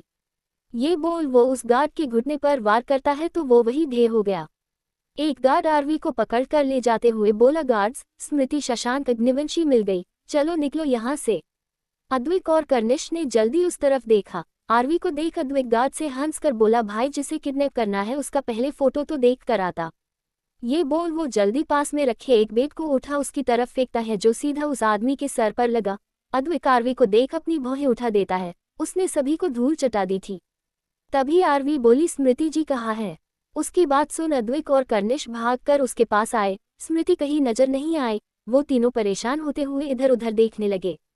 कर्निश जल्दी सीसीटीवी कैमरे देखने भागा। अद्विक जल्दी फोन निकाल किसी को कॉल करते हुए उसके पीछे गया। आरवी को कुछ समझ नहीं आ रहा था कि वो क्या करे। वो बाहर की तरफ भागी। वो बाहर आए तो उसे स्मृति कहीं नहीं दिखी। तारांकन। कुछ देर बाद एक खंड फैक्ट्री में स्मृति चेयर पर बैठी थी। उसके हाथ पैर बंधे हुए नहीं थे। स्मृति को होश आया। उसने धीरे धीरे आंखें खोली। अपने सर को दोनों हाथों से पकड़ होश में आने की कोशिश करती है। उसने आसपास देखा तो वो एक वीरान पड़ी फैक्ट्री में थी। हर तरफ लोहे की सरिया पड़ी थी। धूल भी वहां काफी थी। उसने आसपास देखा तो एक गार्ड खड़ा था जिसकी नज़र सामने थी। स्मृति उठने को हुई तो वो गार्ड बोला, मिसेज अग्निवंशी प्लीज आप बैठ जाए, जब तक बॉस ना आए। मुझे मजबूर मत करिएगा कुछ भी ऐसा वैसा करके। स्मृति उसकी बात सुन बैठकर बोली, हम कहाँ हैं? आपने हमें किडनैप क्यों किया? वो गार्ड कुछ नहीं बोला। ये देख स्मृति याद करती है कि वो यहाँ कैसे आई तो उससे याद आया कि जब अद्विक, कर्निश और आरवी का ध्यान उस पर नहीं था तो किसी ने उसके गर्दन के पीछे हल्का मार उसे बेहोश कर दिया था। स्मृति गुस्से से बोली, हमने कुछ कहा है आपसे, जवाब दो, क्यों किडनैप किया हमें? वो गार्ड अब भी चुप रहा। ये देख स्मृति को गुस्सा आने लगा। वो चीखते हुए बोली, सुनाई नहीं दिया आपको? बहरे हैं क्या आप? वो गार्ड अब भी कुछ नहीं बोला तो स्मृति को समझ आ गया कि वो कोई जवाब नहीं देने वाला, पर वो यहाँ ऐसे ही बैठी भी तो नहीं रह सकती। वो अपना एक कंगन निकालकर उसे धीरे से पीछे की तरफ फेंक देती है। उसने ध्यान रखा कि ये करते हुए गार्ड उसे ना देखे। स्मृति गार्ड को देख बोली, हमारा कंगन लाकर दीजिए हमें। गार्ड उसकी बात सुन उनसे कुछ दूरी पर पड़े कंगन को देखता है लेकिन उसे लेने नहीं जाता, जिसे देख स्मृति जोर से बोली, वो मेरी सासू माँ का कंगन है, जल्दी लाकर दीजिए। गार्ड एक नज़र उसे देख कंगन लेने चला जाता है। स्मृति मन में बोली, माफ करना माँ हमें, लेकिन हम ये कंगन फिर से ले लेंगे। ये सोच वो जल्दी उठी और वहां से भागी। उस गार्ड ने उसे भागते हुए देखा तो वो जल्दी कंगन उठाकर उसके पीछे भागा। स्मृति अपनी सारी हल्की ऊपर उठाकर भाग रही थी। उसने देखा आगे एक लकड़ी का बड़ा टुकड़ा है। वो जल्दी उसे उठा गार्ड के पैरों में फेंक देती है। गार्ड उससे बचने के लिए साइड हुआ तो उसका बैलेंस बिगड़ा और वो गिर गया। स्मृति मुस्कुराते हुए भागकर बाहर आ गई। वो पीछे देखते हुए भाग रही थी कि तभी वो किसी से टकरा गई।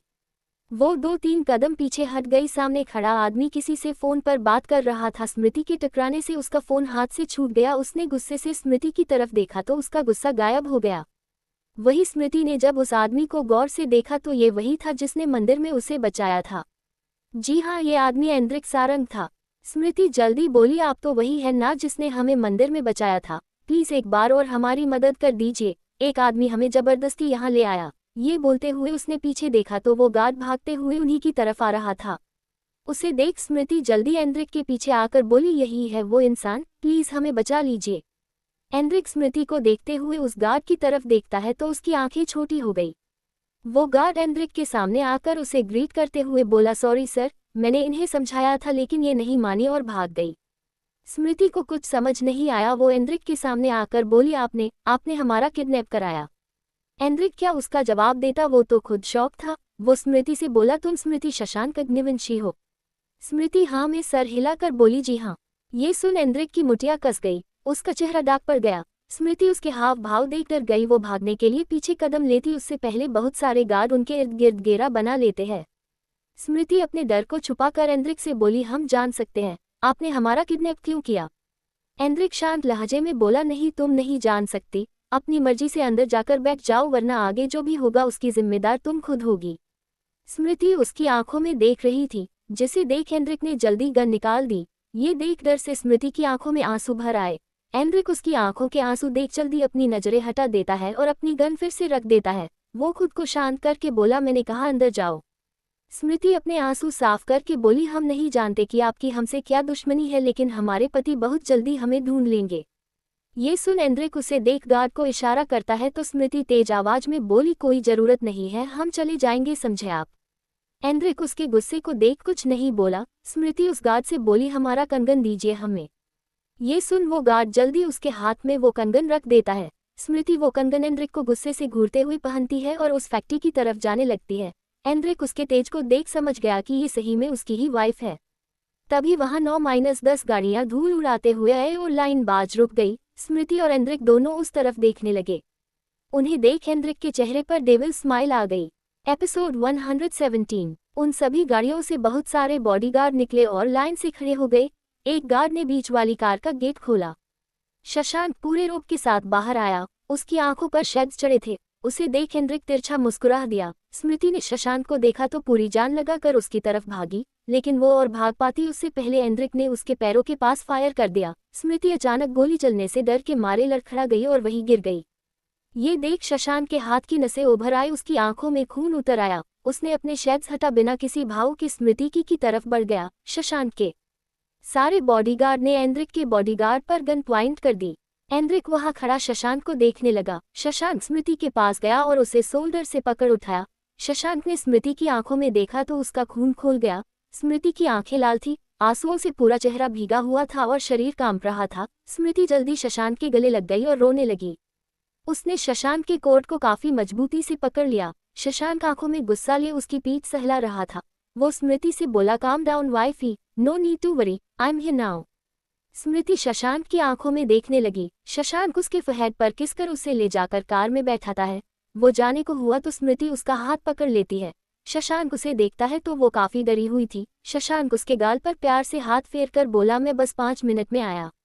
स्मृति हाँ में सर हिला उसका हाथ छोड़ देती है तो शशांक एक नज़र उसे देख गेट बंद कर देता है। वो गुस्से से एंड्रिक के सामने आकर खड़ा हो गया। उसे देखकर लग रहा था कि वो अपने गुस्से को काफी कंट्रोल कर रहा है। एंड्रिक सरकास्टिक वे में बोला, कैसे हो दोस्त?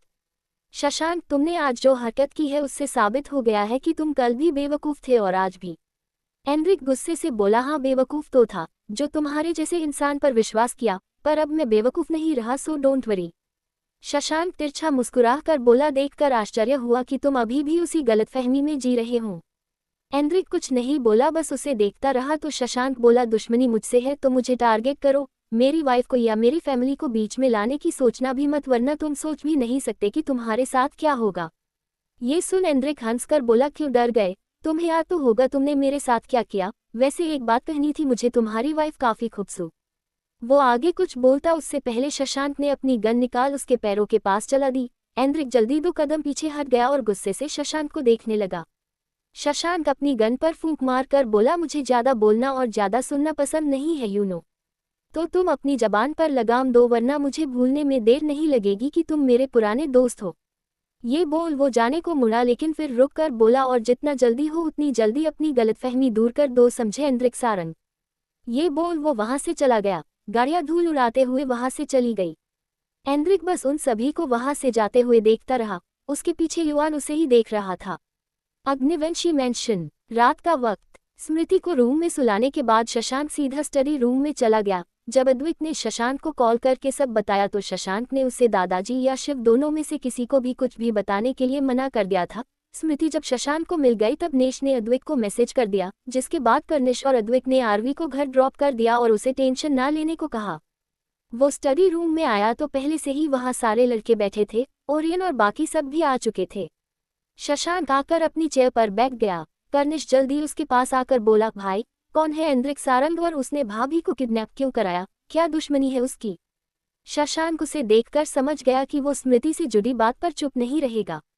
फिर भी वो उसे नहीं बता सकता था। वो शांत लहजे में बोला, जब टाइम आएगा तब तुम्हें अपने आप पता चल जाएगा, अभी के लिए तुम तीनों बाहर जाओ। ये बोल वो क्रियांश और प्रतीक की ओर देखता है। उसका इशारा समझ क्रियांश और प्रतीक जल्दी बाहर चले गए। कर्निश शशांक को गौर से देख बाहर चला जाता है। उनके जाने के बाद अब्रम बोला, शशांक एंड्रिक सारंग तुम्हारे बचपन का दोस्त है ना, तो वो ऐसे तुम्हारी जान का प्यासा क्यों है। अद्विक बहुत से दुश्मन है लेकिन आज दिन तक कोई घर तक नहीं पहुंच पाया, तो फिर ये कौन है जिसने भाभी को किडनैप कर लिया। शशांक उनके सवाल सुन लंबी सांस लेकर बोला, इतना सब बताने का टाइम नहीं है, ये समझ लो कि वो गलतफहमी में जी रहा है। अद्विक, अरे तो वो जिए, उससे हमें क्या, अगर इस बार वो मेरे सामने आया तो मैं उसकी अकल ठिकाने लगा कर रहूंगा। ओरियन चुप्पी तोड़कर बोला, ऐसी गलती मत करना अद्विक, वो एंड्रिक सारंग है, तुम अभी उसे जानते नहीं हो, वो शशांक से बदला लेने के लिए कुछ भी करेगा। आज चुप था इसका मतलब ये नहीं कि वो डर गया। फिर वो शशांक से बोला, शशांक अगर तुम कहो तो मैं उससे बात करूं। शशांक ना में सर हिलाकर बोला, कोई जरूरत नहीं है, उसे जो करना है करने दो, वो कुछ नहीं बिगाड़ पाएगा, तुम्हें देखकर वो और भड़क जाएगा, इसीलिए रहने दो। उसकी बात सुन अब्रम बोला, तो क्या तुम कुछ नहीं करोगे। शशांक कुछ नहीं बोला और उठकर चला गया। उसे देख अद्विक गुस्से से बोला, ये क्या पागल है, ये कुछ कर क्यों नहीं रहा। ओरियन निराशा से बोला, वो चाह कर भी कुछ नहीं कर सकता। अब्रम और अद्विक एक साथ बोले, क्यों।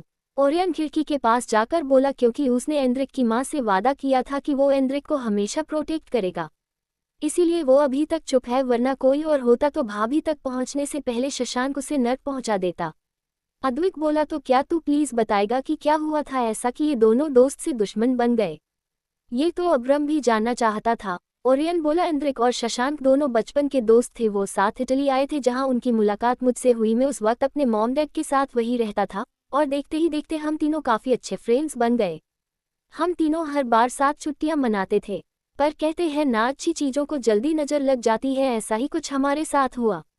16-17 साल पहले इटली में मैं और शशांक एंड्रिक के घर उसे लेने गए थे, लेकिन जब हम वहां पहुंचे तो घर पूरा बिखरा हुआ था, हर तरफ खून के निशान थे। मेरी और शशांक की धड़कनें काफी तेज थी, तभी 1-2 मास्क पहने आदमी खिड़की से होकर बाहर भाग गए। हम दोनों ने अंदर से किसी की चीखने की आवाज सुनी। हम भागकर अंदर गए तो एंड्रिक के मॉम डैड जमीन पर घिरे हुए थे, दोनों खून से लथपथ थे। हम जल्दी उनके पास गए और देखा तो एंड्रिक के डैड जा चुके थे, लेकिन उसकी मॉम को होश था। उन्होंने शशांक का हाथ पकड़ के वादा लिया कि वो हमेशा एंड्रिक का ख्याल रखेगा, और उसी के साथ वो भी चली गई। मुझे और शशांक को कुछ समझ नहीं आया कि क्या करे। शशांक जल्दी उन मास्क पहने लोगों को पकड़ने के लिए उनके पीछे गया। उसी वक्त एंड्रिक ने उसे भागते हुए देखा और उसके हाथ में चाकू देखा तो उसे गलतफहमी हो गई कि शशांक ने ही उसके मॉम डैड को मारा है। मैंने एंड्रिक को सब कुछ बताया, लेकिन फिर भी वो नहीं माना। उसने शशांक पर केस कर दिया, लेकिन शशांक वहां बेकसूर साबित हुआ। उस दिन साबित हुआ कि एंड्रिक के मॉम डैड की मौत आतंकवादियों ने की है। वो जबरदस्ती घर में घुसे और उनकी हत्या कर दी, लेकिन एंड्रिक को ये सब बात हजम नहीं हुई, वो मानने को ही तैयार नहीं था सच को। शशांक भी काफी गुस्सैल था, उसने बात सुझाने के बजाय बात और बिगाड़ दी। इसी बीच एक और बात सामने आई कि जो आतंकवादी भागे थे उनका एक्सीडेंट हो गया, और उनका एक्सीडेंट मेरे मॉम डैड की कार से हुआ था। उसी दिन से मैंने भी अपने मॉम डैड खो दिए।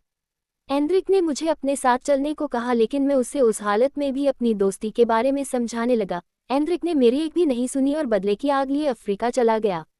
शशांक दिखा नहीं रहा था लेकिन वो अंदर से काफी टूट चुका था। उसने जैसे खुद को पत्थर का बना लिया। उसने भी मुझे अपने साथ इंडिया चलने को कहा लेकिन मैंने उसे मना कर दिया। फिर भी वो मुझे जबरदस्ती इंडिया ले आया। वो मुझे वहां अकेले छोड़ने के लिए तैयार नहीं था।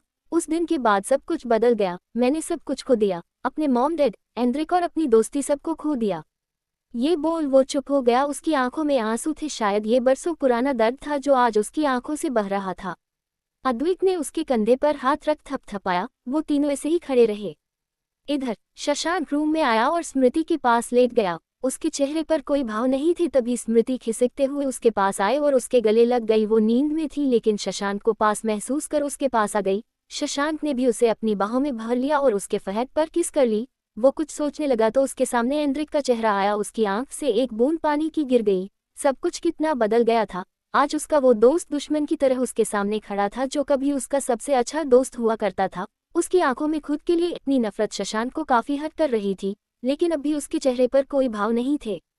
दूसरी तरफ सारंग विला। एंड्रिक अपने बेड पर बैठा था। उसके हाथ में एक फोटो फ्रेम थी जिसमें वो और शशांक अगल बगल थे और ओरियन बीच में था।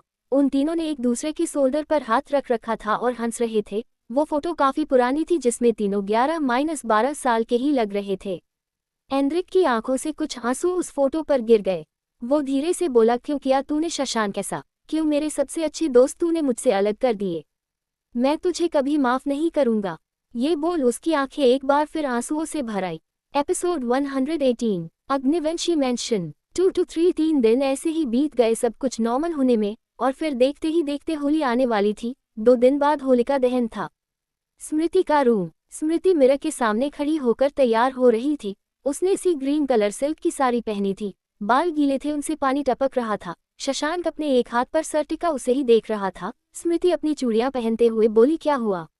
शशांक स्माइल के साथ बोला, really I am so lucky. Smriti उसकी तरफ सवालिया नजरों से देख बोली, हम समझे नहीं। शशांक उठकर उसके पीछे खड़ा होकर बोला, क्योंकि मुझे तुम मिली। स्मृति हल्का मुस्कुरा कर बोली, ये तो हमें कहना चाहिए। फिर वो खड़ी होकर सिंदूर उसकी तरफ बढ़ा देती है। शशांक सिंदूर लेकर उसकी मांग भर देता है और प्यार से उसके फहद पर किसकर उसकी होंठों की तरफ बढ़ने लगा तो स्मृति उसके सीने पर हाथ रखकर बोली, जल्दी जाए और तैयार हो जाए। ये बोल वो मुस्कुरा कर बैग ठीक करने चली गई। शशांक अपने बालों में हाथ फेर हल्की स्माइल लिए बाथरूम में चला गया। कुछ देर बाद वो टॉवल लपेटकर बाहर आया। स्मृति उसके कपड़े वही बैग पर रखती है और जैसे ही मुड़ने को हुई शशांक जल्दी उसे पीछे से पकड़ लेता है। उसके हाथ स्मृति की मक्खन सी कमर पर कसते जा रहे थे। स्मृति की धड़कनें बुलेट ट्रेन से भी तेज चलने लगी। शशांक उसके शोल्डर पर अपनी चीन रखकर बोला, वाइफी आई नीड यू। स्मृति उसकी तरफ घूमकर अपने हाथों का हार बना उसके गले में डालकर बोली, वाई। शशांक की आंखों में चमक आ गई। वो एक हाथ से स्मृति को पास करता है और दूसरा हाथ उसके को पकड़ता है। स्मृति के गाल लाल हो गए थे। शशांक ने धीरे से उसके होठों पर अपने होंठ रख दिए। वो दोनों एक दूसरे में खोसे गए। दूसरी तरफ शैडो ब्रुक। नेश एक खाने की प्लेट डेजी के सामने पड़े टेबल पर रख उसके हाथ खोल देता है। डेजी उसके बिना भाव के चेहरे को देखती है। नेश कड़क आवाज में बोला, खाओ जल्दी। डेजी प्यार से बोली, प्लीज नेश, मिस्टर अग्निवंशी से बात करो, उन्हें बताओ कि वो मैंने अपनी मर्जी से नहीं किया, वो मेरा काम था इसीलिए मैंने किया। नेश बिना कुछ बोले बाहर चला गया। उसे देख डेजी चिल्लाकर बोली, आखिर तुम कुछ बोलते क्यों नहीं? मुझे क्यों पकड़ के रखा है? मैंने तो सब कुछ बता दिया ना, उस युक्कोर को क्यों नहीं पकड़ते? ये बोल वो रोने लगी। कितने दिन हो गए, कब तक वो इस चार दीवारी में रहती? नेश एक पानी की बोतल लेकर अंदर लेकर आया और उसे उसके सामने रख दी। डेजी आंखों में आंसू लिए बोली, प्लीज नेश, मुझे छोड़ दो। नेश उसे देख अपनी गन से उसका चेहरा ऊपर करके बोला, ब्लैक कॉक, तुम्हें क्या लगता है तुम यहाँ क्यों हो और उससे भी जरूरी जिंदा क्यों हो? डेजी उसकी आंखों में सवालिया नजरों से देखती है तो नेश बोला, बॉस जानते हैं कि तुमने अपना काम किया था, इसीलिए उन्होंने तुम्हें नहीं मारा। खुशकिस्मती मानो कि बॉस तुम्हें जिंदा रख रहे हैं, तो चुपचाप खाना खाओ और मुंह बंद रखो। ये बोल वो जाने को हुआ तो डेजी ने उसका हाथ पकड़ लिया जिसमें उसने गन पकड़ रखी थी। नेश के कदम रुक गए। उसने पलटकर उसकी तरफ देखा तो डेजी की आंखों से आंसू बहने लगे। वो भरे गले से बोली, प्लीज नेश, मत करो ऐसा। नेश उससे नजरें हटाकर अपना हाथ छुड़ाने को हुआ तो डेजी दोनों हाथ से उसका हाथ टाइट पकड़कर बोली, प्लीज नेश, मुझे अकेला मत छोड़ा, मुझे यहाँ घुटन होती है, मैं मर जाऊंगी नेश, मुझे यहाँ सांस तक नहीं आती, मुझे यहाँ से बाहर ले जाओ, तुम जो कहोगे मैं करूंगी, मैं कोई भी ऐसी हरकत नहीं करूंगी जिससे तुम्हें अपने फैसले पर पछतावा हो। या फिर मुझे ही मार दो, मैं और ऐसे नहीं जी सकती। ये बोल उसने वो गन खुद के सर पर लगा दी और फुट फुट कर रोने लगी। नेश अपनी गन उसके हाथ से छुड़ा बैग में रख देता है। वो वही लगी चेयर पर बैग डेजी को देखने लगा। उसकी आंखों में गुस्सा नहीं था, लेकिन क्या था ये भी समझना मुश्किल था। दूसरी तरफ फाउंडेशन कंपनी, शशांक अविनाश के सामने बैठा था। अविनाश कब से उसे चुप देखकर बोले, क्या बात है शशांक, तुम्हें कुछ कहना है क्या? शशांक अपनी चुप्पी तोड़ सपाट लहजे में बोला, क्या स्मृति आपकी असली बेटी है? उसकी बात सुन अविनाश की आंखें फैल गई, उनके पैरों तले जमीन खिसक गई। उन्हें पता था शशांक को ये पता चलेगा, लेकिन इतना जल्दी ये उन्होंने नहीं सोचा था। वो लंबी सांस लेकर बोले, तुम्हें पता चल ही गया तो तुमसे छुपाने का कोई मतलब नहीं है। शशांक उन्हें गौर से देख बोला, मतलब ये सच है? अविनाश अपने नंबर का चश्मा उतार कर बोले, हाँ ये सच है। ये उस समय की बात है जब शाहिका की डिलीवरी हो रही थी। मैं ट्रैफिक में फंसा था, इसीलिए मुझे हॉस्पिटल पहुंचने में देर हो गई। फ्लैशबैक, शाहिका बेहोशी की हालत में सोई हुई थी। उसकी अभी अभी डिलीवरी हुई थी। उसका बच्चा भी वहीं सो रहा था। उसी वार्ड में एक औरत और थी जिसकी भी अभी अभी ही डिलीवरी हुई थी। एक नर्स आए और शाहिका की बच्ची को चेक करने लगी। उसकी आंखों में आंसू थे। उसने गेट की तरफ देखा और उस बच्ची को उठा उस औरत की बच्ची से बदल दिया। कुछ देर बाद जब अविनाश हॉस्पिटल पहुंचे तो एक पूरी डॉक्टर की टीम शाहिका को चेक कर रही थी। अविनाश कुछ समझ नहीं आया, उनका दिल बहुत जोर से धड़क रहा था। एक अलग सा डर उनकी आंखों में था। एक नर्स आकर बोली, सर आपकी बेटी हुई है। अविनाश की आंखों से खुशी के आंसू आ गए। वो जल्दी बोले, पर शाहिका को क्या हुआ, वो ठीक है ना?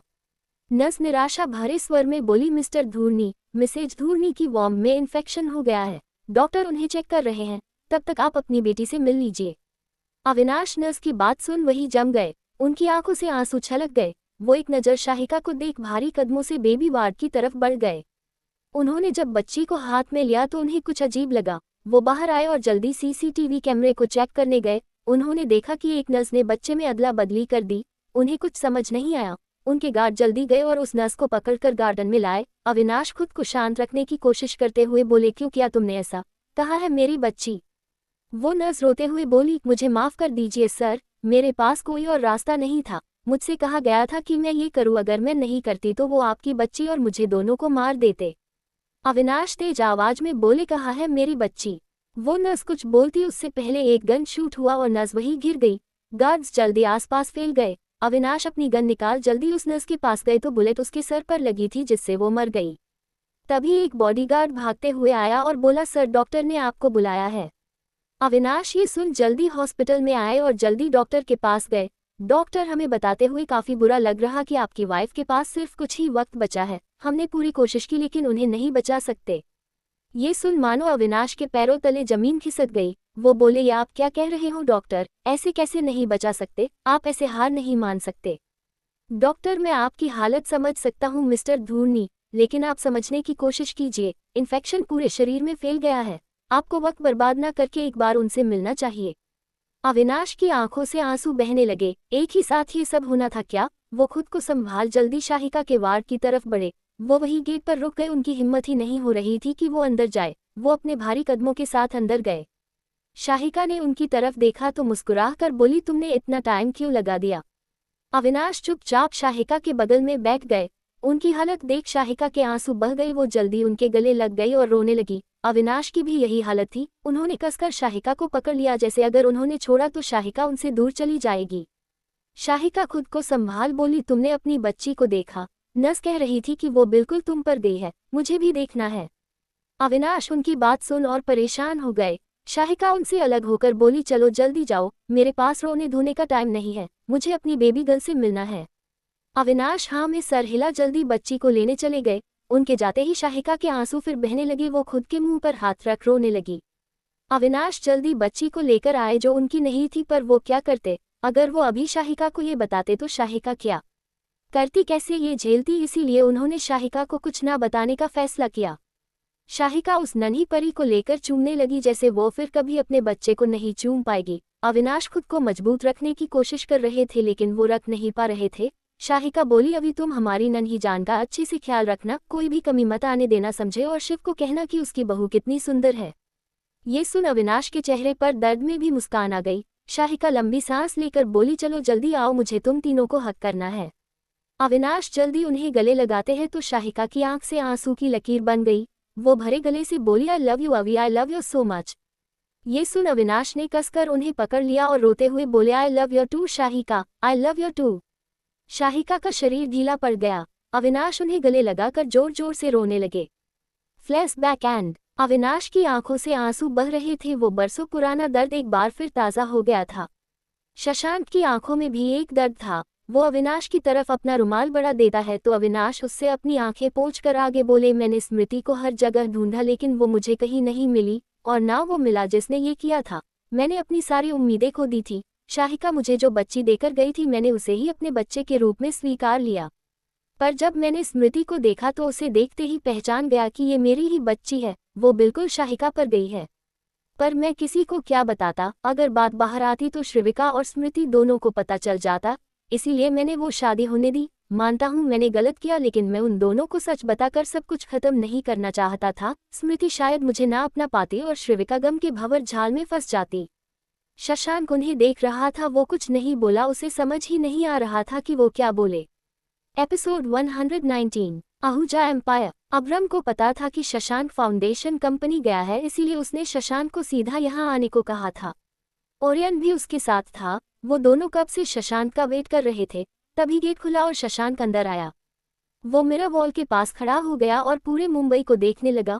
ओरियन और अब्रम ने एक दूसरे को देखा, फिर अपनी जगह से उठ उसके पीछे खड़े हो गए। अब्रम, क्या हुआ? क्या कहा अविनाश अंकल ने? नेश की इन्फॉर्मेशन सही है? शशांक दोनों हाथ पॉकेट में डालकर बोला, हाँ। ओरियन, उन्होंने कोई कारण तो दिया होगा। आखिर भाभी उनकी बेटी है तो उन्होंने अभी तक कुछ किया क्यों नहीं, और उससे भी जरूरी वो उनसे अलग कैसे हुई? शशांक लंबी सांस लेकर उन दोनों को वो सब कुछ बता देता है जो भी अविनाश ने बताया था। अब्रम और ओरियन का चेहरा हैरानी से भर गया था। अब्रम, मतलब श्रीविका की असली मां किरण चौधरी है, ना कि शाहिका धूर्नी। शशांक उसकी तरफ घूम हाँ में सर हिला देता है तो ओरियन बोला, क्या श्रीविका को इस बारे में कुछ भी पता है? शशांक ना में सर हिलाकर बोला, उसे कुछ नहीं पता है और पता चलना भी नहीं चाहिए। ये बात सिर्फ हम तीनों के बीच में ही रहनी चाहिए। सुना तुम दोनों ने? कोई भी श्रीविका या स्मृति को कुछ नहीं बताएगा। उसकी बात सुन दोनों ने हाँ में सर हिला दिया। तभी तीनों के कानों में कुछ गिरने की आवाज आए। उन तीनों ने गेट की तरफ देखा तो सभी हैरान हो गए।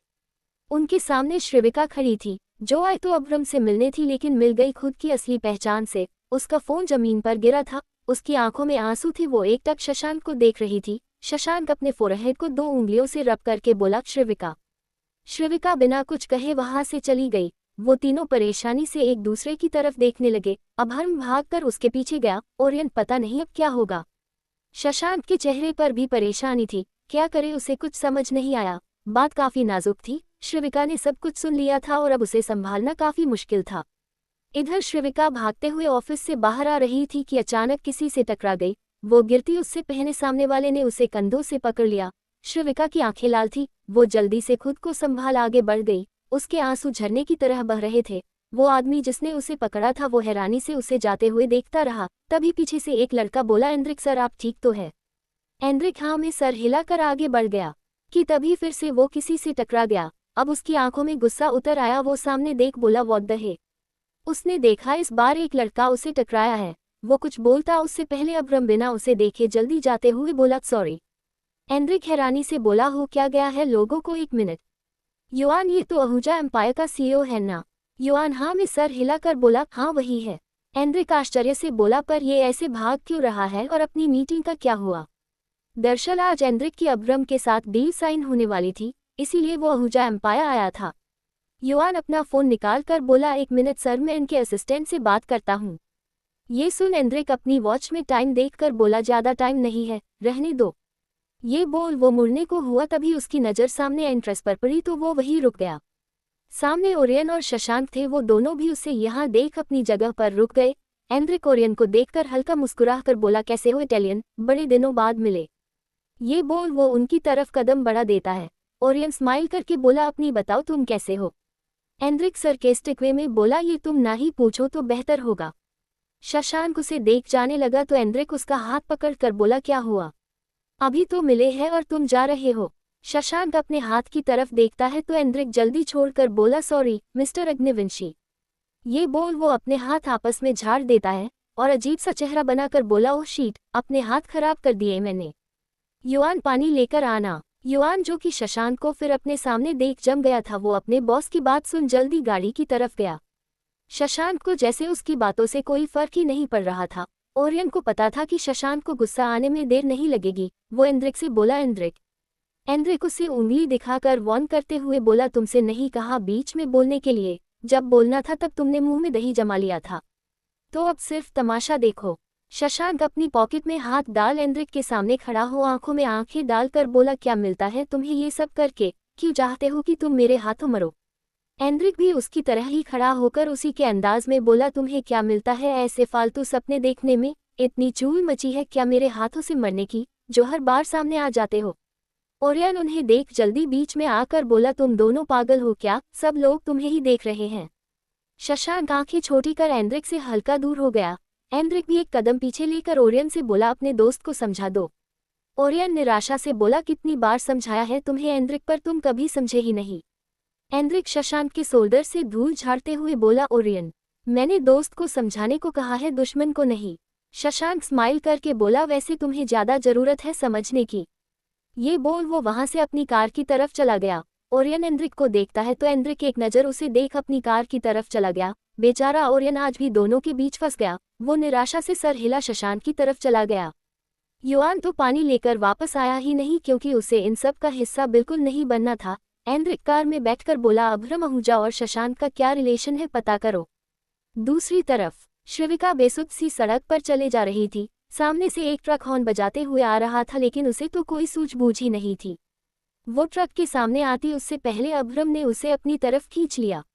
श्रविका उसके सीने से आ लगी। अभ्रम का दिल उसके मुंह में आ गया था, अभी कुछ हो जाता तो। वो लंबी लंबी सांसें लेकर बोला, तुम्हारा दिमाग खराब है क्या, अभी कुछ। श्रविका उससे अलग हो बिना कुछ कहे जाने लगी तो अभ्रम उसका हाथ पकड़कर बोला, श्रविका मेरी बात। श्रविका गुस्से से उसका हाथ झटक कर बोली, मुझे अकेला छोड़ दो, सुना तुमने, मुझे किसी की बात नहीं सुननी, चले जाओ यहाँ से।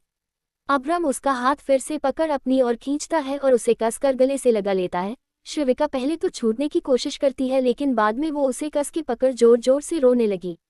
रात हो गई थी, हाईवे पर गाड़ियां अपनी रफ्तार पकड़े हुई थी। अभ्रम उसके सर को सहला रहा था। श्रविका उसका शर्ट मुठियों में भर कर बोली, मैं मेरे पापा की बेटी हूँ, शशांक जी झूठ बोल रहे हैं।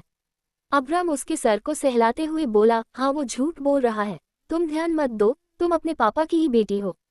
श्रविका उससे अलग होकर बोली, लेकिन मेरे पापा है कौन अभ्रम। मैं एक। अभ्रम उसके चेहरे को अपने हाथों में भर कर बोला, तुम श्रविका धूर्नी हो और तुम्हारे पापा अविनाश अंकल है, सुना तुमने, कुछ भी उल्टा सीधा मत सोचो श्रविका। श्रविका उसके हाथ हटाकर दूर हो गई। उसने अचानक अपना हाथ दिल पर रख दिया। वो दर्द से कराह उठी। अभ्रम उसे पकड़ते हुए बोला, श्रविका तुम ठीक तो हो, क्या हुआ। उसके दिल में दर्द होने लगा था। वो अभ्रम से दूर जाते हुए बोली, पापा ने मुझसे क्यों छुपाया, वो मुझसे बहुत प्यार करते हैं, ये सच नहीं है, शशांक जी को जरूर कोई मिसअंडरस्टैंडिंग हुई है। अभ्रम उससे बेबसी से देखने लगा। उसे काफी बुरा लग रहा था। वो समझ पा रहा था कि श्रविका पर क्या बीत रही है। वो उसे कैसे संभाले ये उसे समझ नहीं आ रहा था।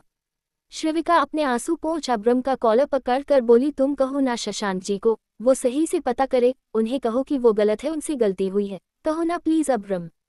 ये बोल वो उसके सीने पर सर रख कर रोने लगी। अभ्रम उसे कसकर गले लगाकर खड़ा हो गया। उसकी आंखों में हल्की नमी उतर आई। वही उनसे कुछ दूर खड़ी कार में शशांक और ओरियन थे, जो उन्हें ही देख रहे थे। वो दोनों श्रविका के लिए परेशान थे। शशांक को लग रहा था कि कहीं ना कहीं सब उसकी वजह से हुआ है। ओरियन बोला, पता नहीं कैसे वो खुद को संभाल पाएगी। शशांक लंबी सांस लेकर बोला, टाइम लगेगा, लेकिन वो काफी स्ट्रांग है। अभ्रम है उसके साथ, उससे बेहतर और कोई नहीं है जो श्रविका को इस वक्त संभाल पाए। ओरियन ने हाँ में सर हिला दिया। कुछ देर बाद अभ्रम श्रविका को अपने आहूजा मैंशन में लेकर आया। वो मैंशन काफी बड़ा था, हर तरफ एक्सपेंसिव चीजें सजी हुई थी।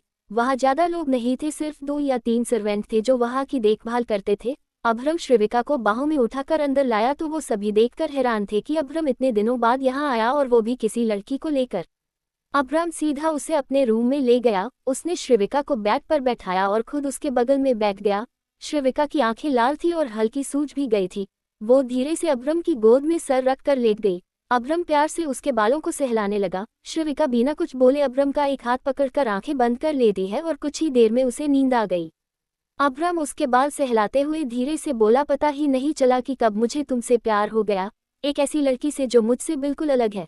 तुम्हारे आंसू से मुझे कब फर्क पड़ने लगा पता ही नहीं चला, अब रियलाइज हुआ कि मैं तुमसे बहुत प्यार करता हूँ। Yes Shrivika, I love you. सोचा नहीं था कि ऐसे तुमसे ये कहूँगा, लेकिन ये आखिरी बार था जब तुम्हारी आंखों से आंसू आए, क्योंकि अब मैं कभी इन्हें तुम्हारी आंखों से नहीं बहने दूंगा। तुम्हें दुनिया की हर खुशी दूंगा, हमेशा तुम्हें खुश रखूंगा।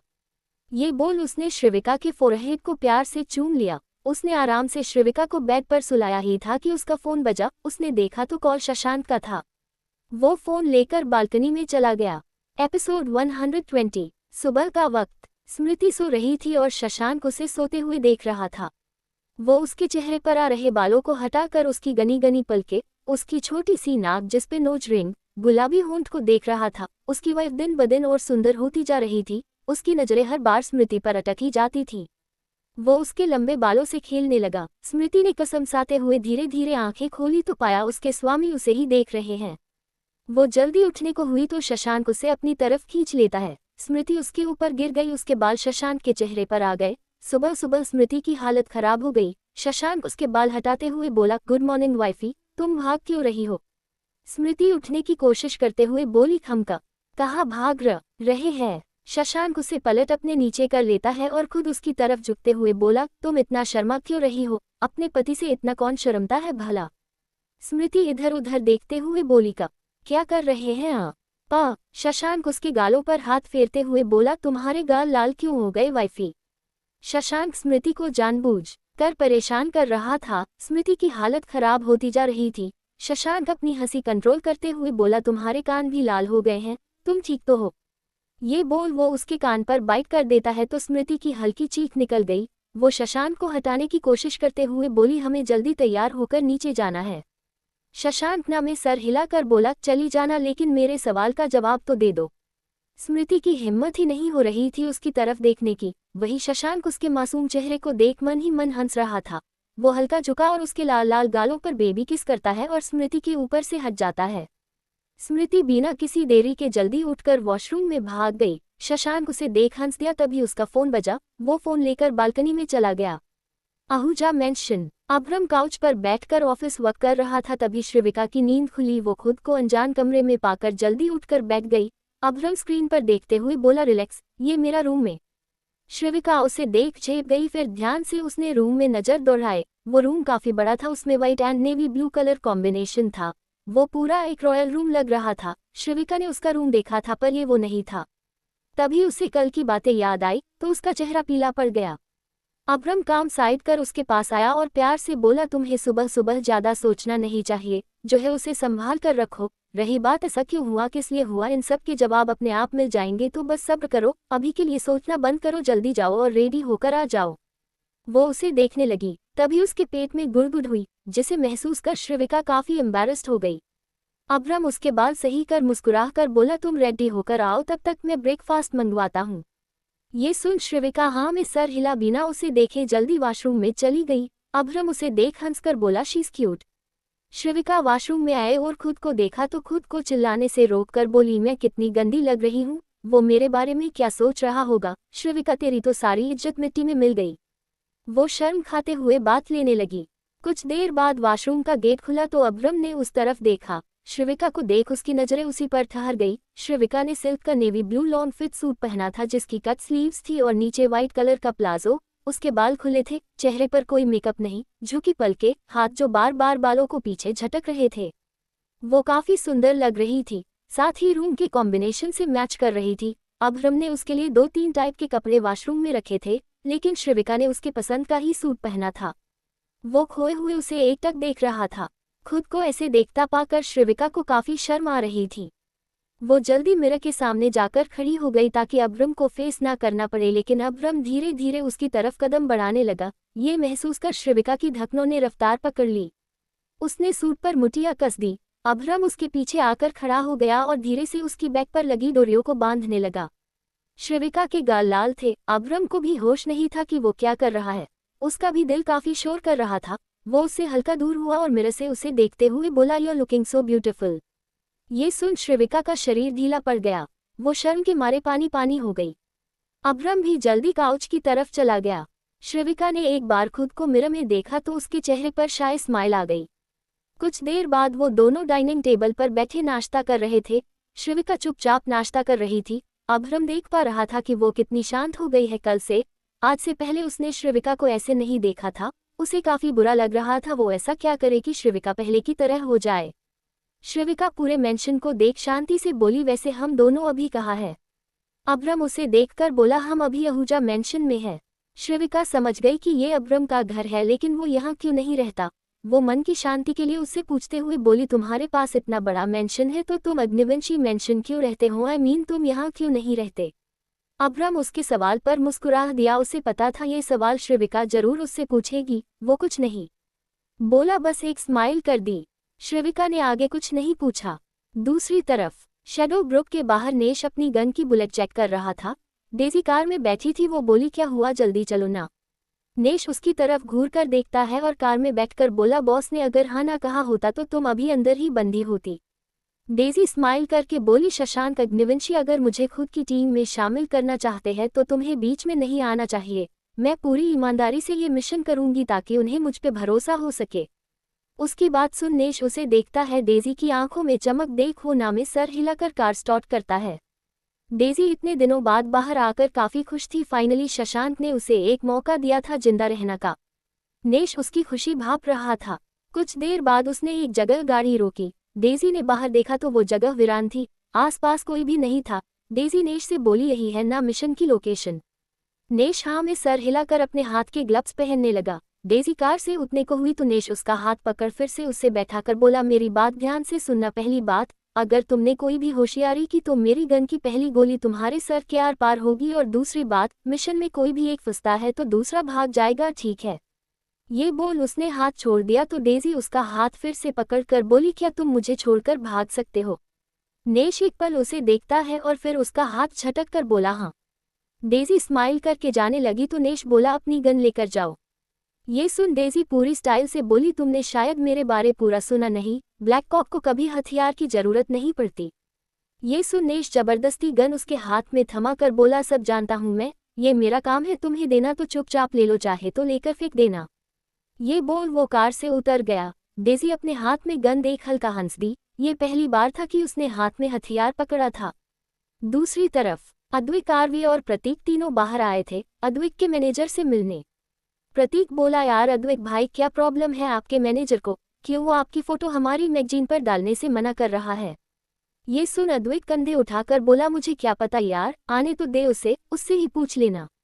आरवी प्रतीक से बोली, चलो कोई प्लान बना लेते हैं, वो जो भी रीजन दे हम उसे मना ही लेंगे।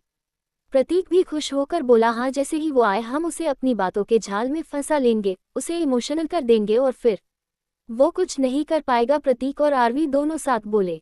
अद्विक उन्हें अजीब सा मुंह बना कर देख रहा था। आरवी उसे देखकर बोली, क्या हो गया, तुम कुछ बोल क्यों नहीं रहे? अद्विक उसके सर पर हल्का टेप करके बोला, जब दो जानवर बात कर रहे हों तो इंसानों को बीच में नहीं बोलना चाहिए। प्रतीक और आरवी का मुंह बन गया। प्रतीक सबके लिए कॉफी लेने चला गया। आरवी अपने सर को सहलाते हुए फोन चलाने लगी। अद्विक उसे देखते हुए बोला, वैसे मैं क्या कह रहा था, तुम ये प्रतीक की जॉब छोड़ो और मेरी मैनेजर बन जाओ। आरवी अपना फोन रख हैरानी से बोली, क्या कहा तुमने? मैनेजर, वो भी तुम्हारी? अद्विक, हाँ, जल्दी जवाब दो। आरवी आंखें गोल घुमाकर बोली, इसका कोई भी जवाब है? इतना बेकार सवाल। अद्विक चौंक कर बोला, हर हफ्ते लड़कियां मेरी असिस्टेंट बनने के इंटरव्यू देती है और यहाँ तो मैं खुद तुम्हें जॉब ऑफर कर रहा हूँ। दिक्कत क्या है तुम्हारी? मान जाओ ना। आरवी उसके सर पर टेप करते हुए बोली, छोड़िए। अद्विक अपने सर को सहलाकर बोला, क्या छोड़ूं? आरवी बेकार सवाल पूछकर मेरा दिमाग खाना छोड़िए। तभी वो मैनेजर वहां आकर बैठते हुए बोला, सॉरी, आने में देर हो गई। अद्विक मुंह बनाकर बोला, अच्छा हुआ आ गए, वरना तुम्हारी जॉब जस्ट जाने वाली थी। ये सुन मैनेजर अपना चश्मा ठीक करते हुए बोला, वाई सर, आप ऐसा क्यों कर रहे हैं? प्रतीक वहां कॉफी की ट्रे रखते हुए बोला, क्योंकि आप हमारे साथ डील करने से इन्हें रोक रहे हैं। ये सुन आरवी हंस दी। मैनेजर को कुछ समझ नहीं आया।